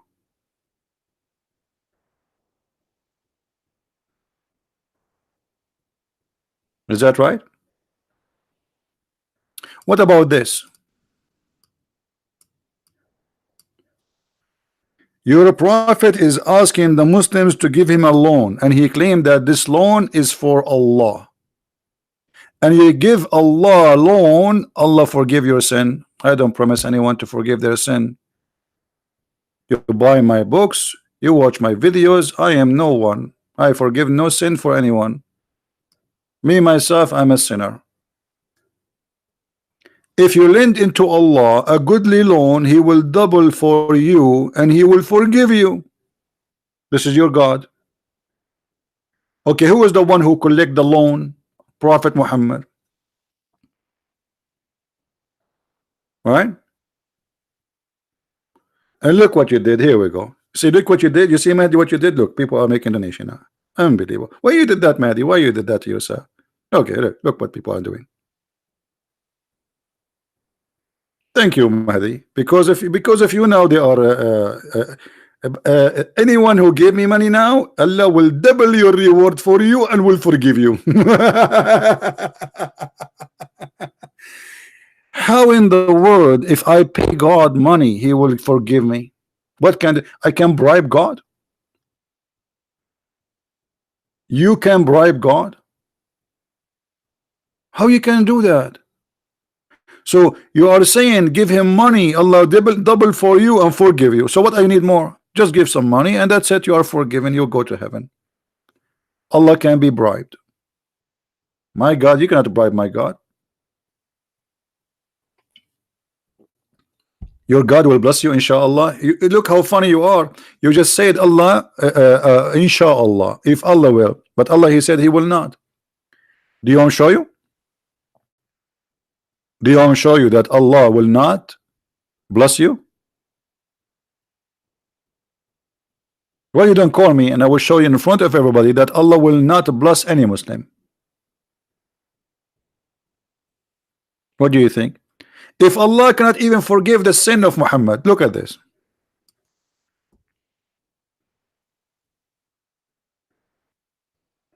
I want you to read this with me, Mahdi. Allah speaking about the sin of Muhammad. Guys, what Allah He said? That Allah may forgive thee. Okay, may. You are following the God of maybe. How Allah He say may? Isn't it Him Allah is talking? He's not sure. He have to talk to other Allah.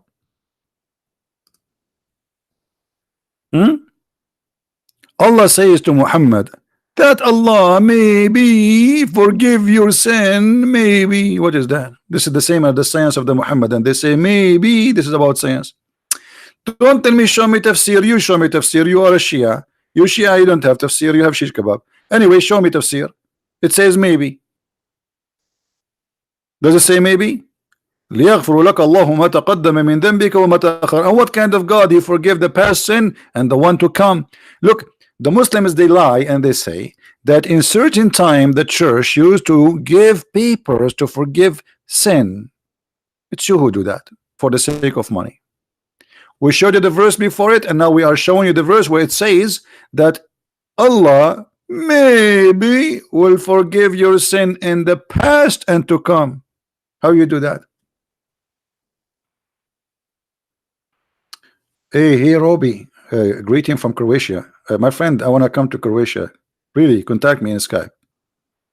I might have a trip to Croatia next winter.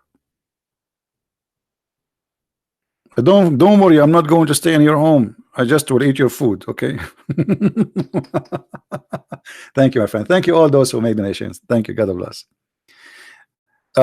So that Allah may forgive thee for the sin which in the past and the one to come. How you forgive somebody for? You are encouraging him to do more sin. When you say to him, the one in the past and the one to come, that's an open license for sin. We are Shia, we are not allowed to give our own interpretation. That is the most stupid answer ever I heard. Guys, we are Shia, we are not allowed to give our own interpretation. The second you call it interpretation, it is your interpretation. I mean, how silly you are. The second you say we have interpretation, this interpretation is made by who? By God? No, by a man. So this is your interpretation. Why you are a fool? And why cannot find a Muslim he have some intelligence when he answer me? We are Shia, we don't have. Okay, you know what? Let me show you the Shia interpretation. Do you want to see the Shia interpretation? Isn't you who was here yesterday and we talk about the Shia? It's you, right? It's you who says to me, show me the Shia hadith, right? I mean, it's funny. Shia. Let us laugh with the Shia. We are Shia. Do you believe in the words of Ali or you don't? Is Ali who is qualified to give you interpretation of anything? What do you think?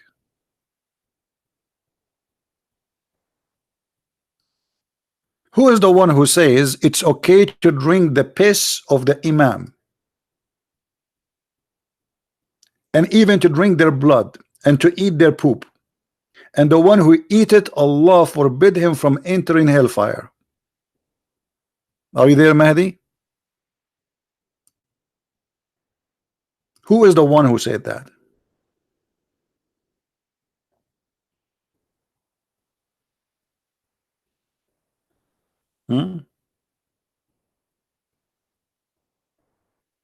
This is your books. But let us show you something more more nice.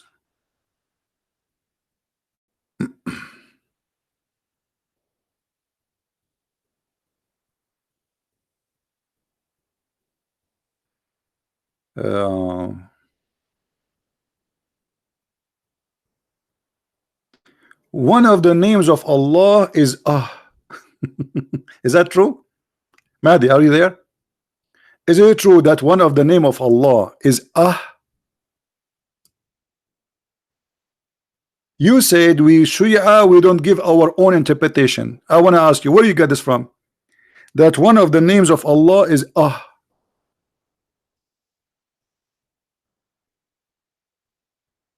Are you there? What is that? We have a caller. Is he a Muslim or not?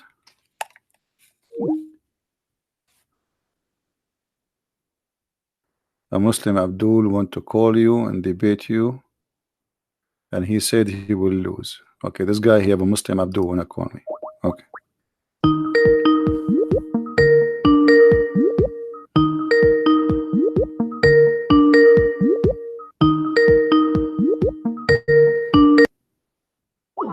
Okay, so what you call me? Today is zero Muslim. Not even a single Muslim he did call me.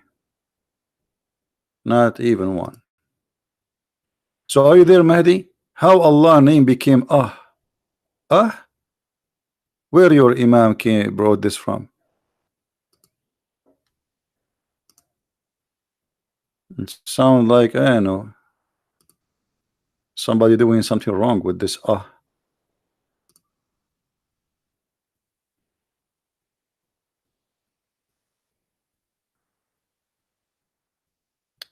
Look at this. Your prophet, your Quran says that the angels, they have guys, who remember how many wings? 2 and 3 and 4, right? According to the Shia, Allah, he have an angel, his name is Khurqa'il. Guess how many guess how many wings he have? This is Shia now. How many? Mahdi, how many? I want Mahdi to guess. Mahdi, how many?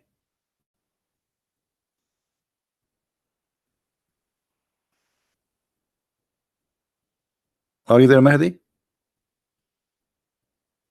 Okay, let's make an auction.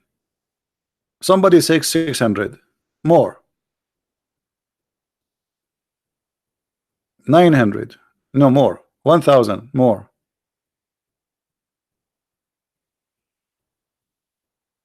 20,000. More. This is too much now. You exceed, but you are close. 18,000 wing. And you say to me, we Shia, we don't make our own interpretation. Okay, tell me from where you get those 18,000 wings story from? The Quran says you have the angels have 2 and the 3 and 4. Hmm?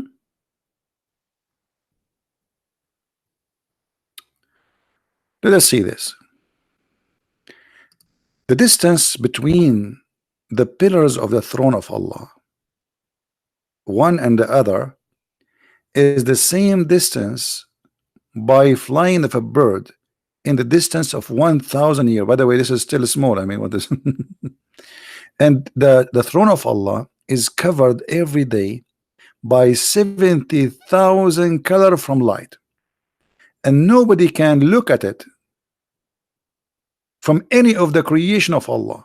So how Adam in the story of the Shia, he looked at the throne of Allah, he found the name of Muhammad there, and the name of Ali, and the name of Hussein, and everything on the throne like a ring. Here we go, the ring again. And Allah, he have an angel is called Khurqa'il. He has 18,000 wings. The distance between a wing and the other is 500 wings.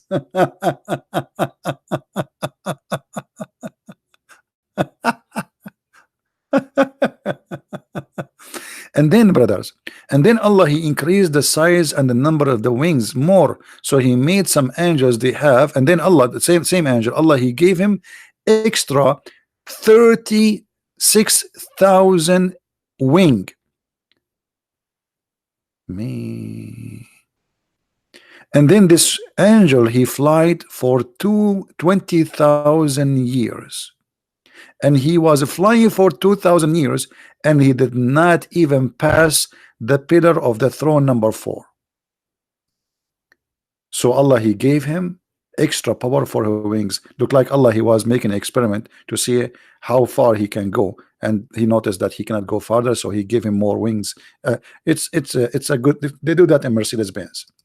So let us do translation, Google translation. Where is Google translation? All right, just to show you I'm not making things up. For sure, translation in Google is not really good. Okay, this is about the distance between the throne's legs, or the chair legs, and every day is covered by 70,000 colors of light. Nobody from the creation can look at it except Allah, and all things in the throne in the shape of a ring. Here we go. And then Allah, he have an angel, his name is Khurqa'il. He has 18,000 wings. Between the wing and the wing, 500 years. He fly, not risk, to the throne. And Allah, he noticed Allah, he did not have ability to, because he traveled for 20,000 years, but yet he did not reach even number 4 of the pillars. So Allah increased the numbers of his wings. You see it? And you are telling me we Shia, we don't do the same as a Sunni? Are you laughing at yourself or not? Shall I show you more? I mean, the Shia, these books are the most funny, stupid books. Huri Buta will die laughing from your Shia books. So don't tell me we are Shia, we are better.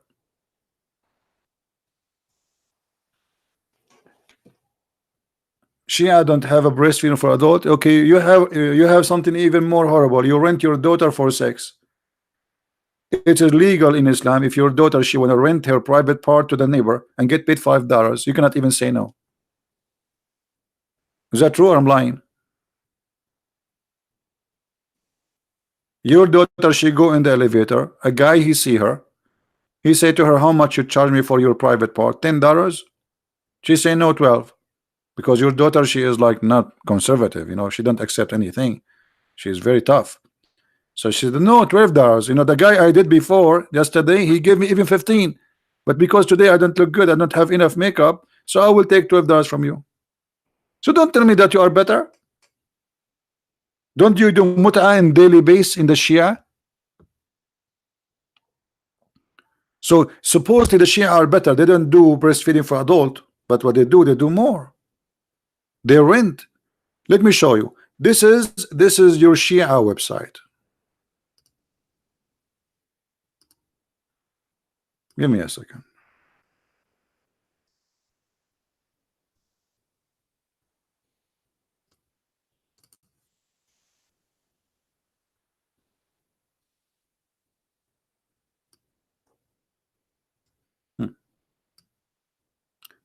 Let me show you why you should be proud to be a Shia or to be proud a Sunni, because it's the same, by the way. Both of you are the same. Read with me. In some works, special term applied to women who participate in the muta. Muta mean a joy. In Arabic, the word muta means joy, and here it's about sexual joy. Mustajara, which means she is rented. Mustajara, rented women. Muta is considered as a kind of rental, because in general the man basic aim is this kind of marriage is sexual enjoyment of the women, and in return of this joy the women receive certain amount of money or property. So you are saying to me we don't have breastfeeding for adult, but we have this? Did you rent any women, Mahdi? When the last time you rent a Shia woman? Be honest with me.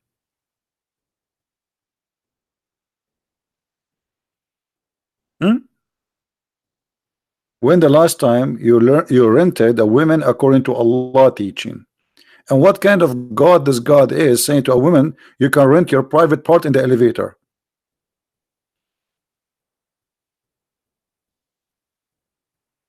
Okay, okay, guys, look what Mr. Mahdi he said.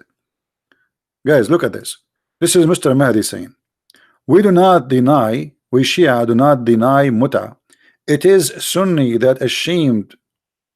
Imam Ali said, if Umar did not forbid one, nobody would commit zina. Thank you very much. Yes, I agree. Ali, he said that. But do you notice why? Because this is zina. This is adultery. Why somebody want to do adultery if everybody are renting women? This is what adultery is. Adultery is renting a woman and you pay her. You go to a hooker, you say to her, take off your panty and I will pay you. So Ali, he says, if people practicing this, nobody will commit adultery, because this is adultery. Renting a woman private part isn't adultery. So why anyone want to do adultery? You just made it legal. So adultery, what Ali is saying, we in Islam we don't have adultery anymore because we made adultery legal. It's legal. You go rent a woman. This is what adultery is. And actually, this is more ugly than adultery, because adultery, maybe a man, he love a woman or they love each other and they commit sin. Here, this is just a pure sex. Correct, guys? It's more shameful, more way shameful. This is you know, there's no love. There's nothing between this man and the women. You know, people commit sin. All of us, we are human. We get tempted. So here you notice here that the guy and the women, they don't even know each other. The purpose of this relationship is to rent her vagina to you. That's it. In return, you pay her money. So Islam make prostitution a business. Who care? Okay, guys, he says a woman, she have to wait for 3 months. Let me show you what he said. A woman, she have to wait for 3 months after she have sex doing muta. First of all, this is false. Because if the woman, she is over the age, which means she don't have her period no more, she do not need to wait for 3 months. However, if Allah said so, that means Allah is stupid, because why you need to wait for 3 months? If a woman, she have a period, the second period, it's obviously she is not carrying a child. Secondly, this is what you are worried about now. She have to wait for 3 months before she do the second man. So are you saying to me that the woman in Islam, she can rent herself only for time a year, and that will make her a good woman? Guys, great news. Mr. Mahdi, his family females, they rent themselves only 4 times a year. Hello, only 4 times. That's mean they are decent. I have to agree now. You got me busted. What are you talking about, Mahdi? So your daughter, she rent herself 4 times a year only?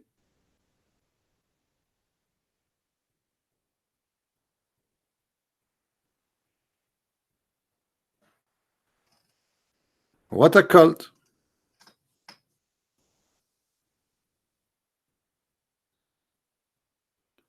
This is Shia. No, my friend, this is Sunni too. Who said that this is Shia? Omar, Abu Bakr, and Muhammad, they practice it, and it is in the Quran. Who are you to say this is Shia? The Sunni, because they are ashamed of it. Let us see what Muhammad said. And let us see what the Hadith says.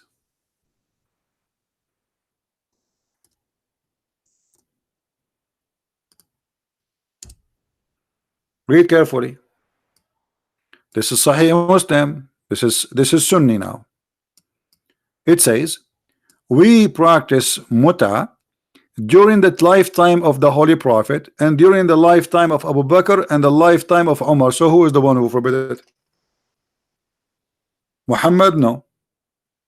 Muhammad died. Here we go. Muhammad died and he practiced muta himself. Abu Bakr died and he practiced muta himself. And Umar died and he practiced muta himself. And this is Sahih Muslim. All of you did muta. Prophet and the followers and the caliphate. All of you are adulterous and adulterer. And this is your reference.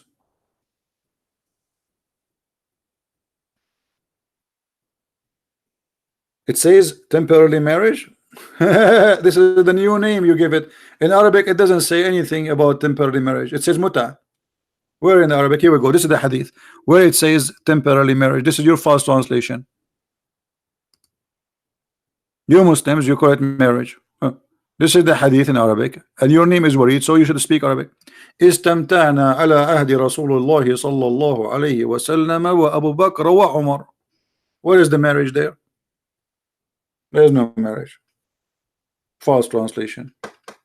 Stamtana, we enjoy it. And this is what muta is. Nowhere it says the word marriage. But you Muslims, because you are ashamed of it, you call it temporarily marriage. So what you Muslims do, they give different name, different definition for adultery and prostitution. They call it temporarily marriage. But as you see, the Shia are more honest than you, and they said it clearly. Well, this is a rental. This is nothing but a rental. Totally rental deal. You deny other stuff. Shia deny other stuff. Sunni deny other stuff. All bunch of you fight about who lie more. But the fact is, Muhammad and Allah, they order muta, and this is a proof that Allah cannot be God.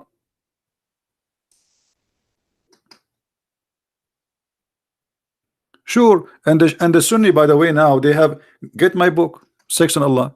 I have tons of reference about how Sunni they practice muta these days. They have tons of marriages names. None of them have to do with marriage. None of them have to do with anything called marriage.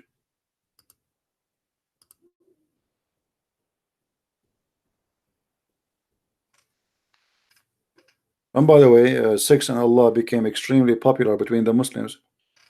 They are astonished about how much reference they never have idea it exists.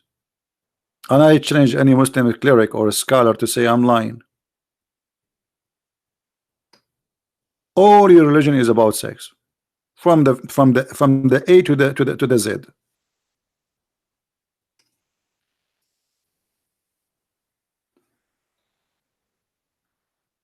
Yet they claim that they are like we cover our women. You know, what about irda'u al-kabir, breastfeeding for adult? What about having sex around? And you call it urfi, zawaj al-misyar, zawaj al-friend, you know, anything they call you marriage. What about Muhammad sleeping with Zainab, claiming that Allah he married him to Zainab? Have you ever heard of a marriage without witnesses? Where is the performance of the marriage? How about Muhammad flirting with his own son wife and he stripped the wife from the husband? This is Islam. It's a savage, silly cult try to present themselves or present this religion as a decent cult. But the fact, cult is a cult. It is silly, it's disgusting, it is filthy, and Muhammad, you know, no matter how much a Muslim try to protect his reputation, but the evil of Muhammad speed him up. You can lie as much as you want. While Jesus was saying that if your eye will mislead you, take it away, your prophet was saying, go guys, go do muta, find women, rent their vagina. Okay, go ahead. Yeah, have fun. Yeah. What about your prophet asking a man to go and marry a child instead of marrying a woman? What kind of a perverted man he is?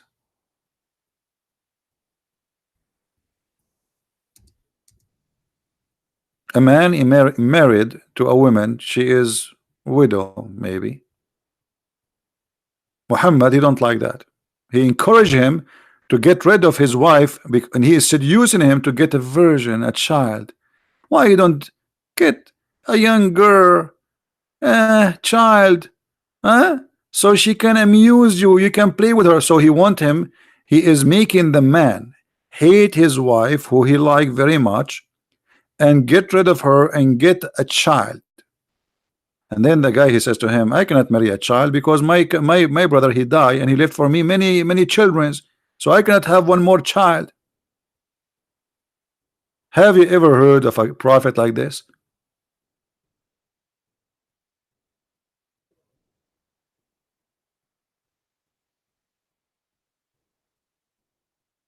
Imagine a guy, he says to me, I'm happy with my wife, and then I said to him, why you don't marry a young kid so she can play with you? This is disgusting. This is Satan. This is literally Satan. The guy, Muhammad, is trying to tempt this man to get rid of his wife and get a child instead. And here, by the way, and here we go, this is the screen, sorry for that. And here you see that the man, he's not complaining to Muhammad. I mean, there's no point. If he did not even open the topic, Muhammad, he chased him. He says, did you marry? The guy said yes. Did you marry a woman? Her private part is used or not used? What kind of a question this question is? What is the business of a prophet of God to put his nose between the legs of the wife of this guy? Her private part is brand new or not a brand new? What's your business? Are you prophet of God or you are a pimp? The man, he says, no, it's used. Muhammad, he says, man, why, man? Why don't you get a young child so you can play with her? And here you notice Muhammad, obviously he's telling us what is inside him, in his inner, how he think. He like sexual relationship with the children's. All the child molester, they feel the same way. There's many women around them, but they go after children's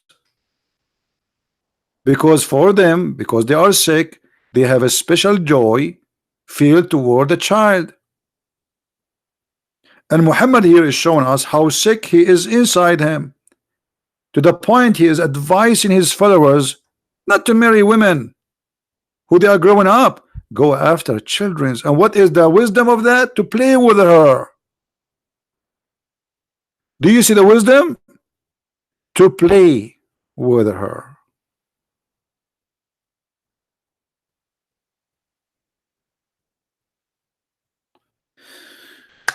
And here we go. Let me give you the hadith. This is the Sahih hadith, by the way. This is all over Al-Bukhari, you know, Sahih, Muslim, I mean, all over. Tirmidhi. Here we go. And the man, he told him, I needed a woman so she can take care over my the girls. I don't want someone their age. I want the women to take care of the girls. He have orphans. So Muhammad wanted him to marry a child just to pray.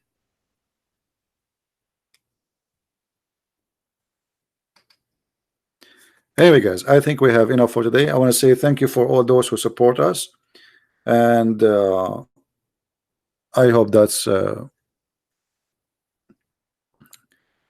guys download the video, share it. You can cut it pieces, by the way. The video is long, guys. I think I should make my videos shorter. What do you think? Should I make it shorter?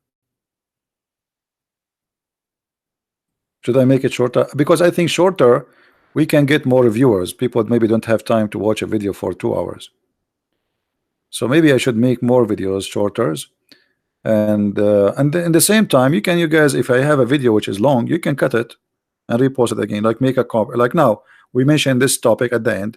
You can cut this part and make it a video by itself. Like, and you can give it a title: Muhammad advice into married children. Right?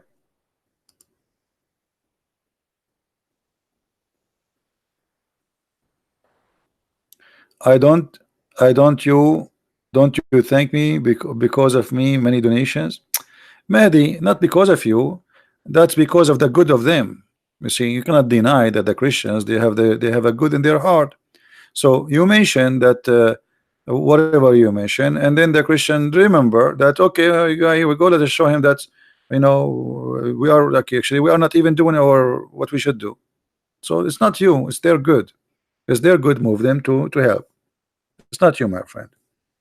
But anyway, you thought you are fighting me, but look how it's backfire on you. You thought you are trying to say something negative about me. I do my videos. If people, you know, for long, I never received donation from anyone. I do my video. People donate. They don't donate. I don't care. People ban me. I go in with different page. Still, I don't have donation. Still, I do it. I don't care. And you know, I was doing there for maybe you were not born when I was fighting Islam. What donation? There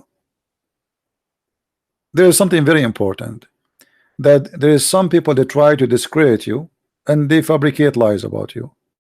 But as you see, people, they make donation, they don't make donation, they are welcome. The rich, the poor is welcome. All of you watch the video equally, and don't donate. Still, you can download my video, you can watch my video, and you can get it for free. Even if you go to my Patreon page, you will see that those who donate, they don't have a special treatment. Is that correct, guys? Go to my Patreon, you will see nobody have a special treatment. All my videos are open for the public, which means you do not need to donate, you watch it. And go and see all the others. You will see you cannot watch the video unless you are a member who donate. I don't do that. Watch my videos. Not only that, I ask my people, please download my videos and share it in your channel.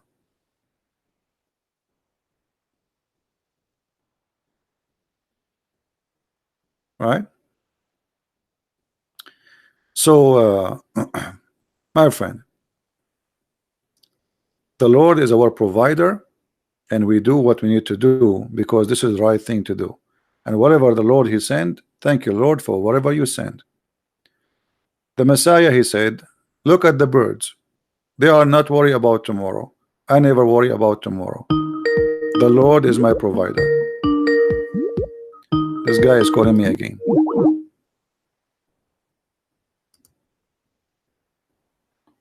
Hold on. I think it's time to block you.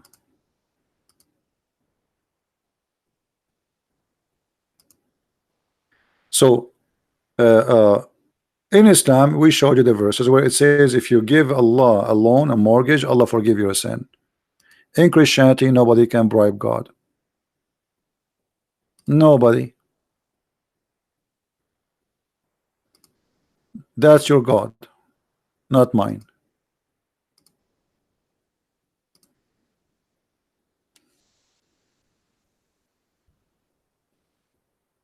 Read it and laugh at yourself.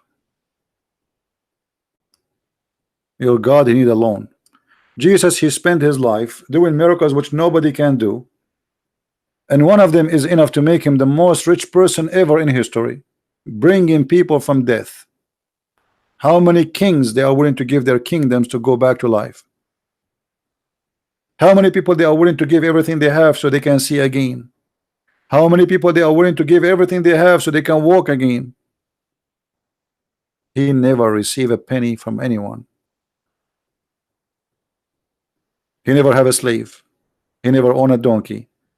He don't have anything. So while your God was encouraging the Muslim to fight and kill and steal, my Lord was giving his life to us for free, not only his service. And this is why he is my Lord and not Allah, the evil God. So don't try even to compare as long you are following Muhammad. Do you have why you want to show it to the Sheikh? When I open the hadith, ask me to post the link, I will post it for you. Now I close them all. I'm not going to start from zero. And why you don't call your Sheikh to call me?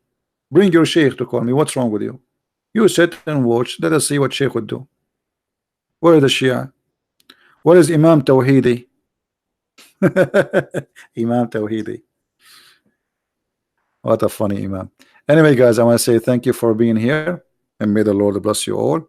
Thank you for the support, for those who download the video, and for those who donate, and for those who hate me too, because your hate is a blessing to me. The Lord, he says, in my name they will hate you because of me. They will discriminate you, even they will kill you. Time will come and they will think by killing you doing favor to God. But which God? Ask yourself. So my friend, here we receive a blessing in every way. Even when they are against me, I receive a blessing. For you hate me for what I do. If I'm a person who goes speak about how to make a phone or review a phone, nobody will hate me. If I make videos about how to review water or review mineral water or stupid stuff, nobody hate me. But because of what I do, many they hate me, and that is a blessing for me. For you, you think it's a curse. For me, it's a blessing. Thank you very much for the blessing. Thank you, Muslims, for your blessing. For when you hate me, you are blessing me, because the Lord, he will give me that. Thank you. Christ is Lord, Islam is false, and we prove it every day. See you soon again. Bye-bye.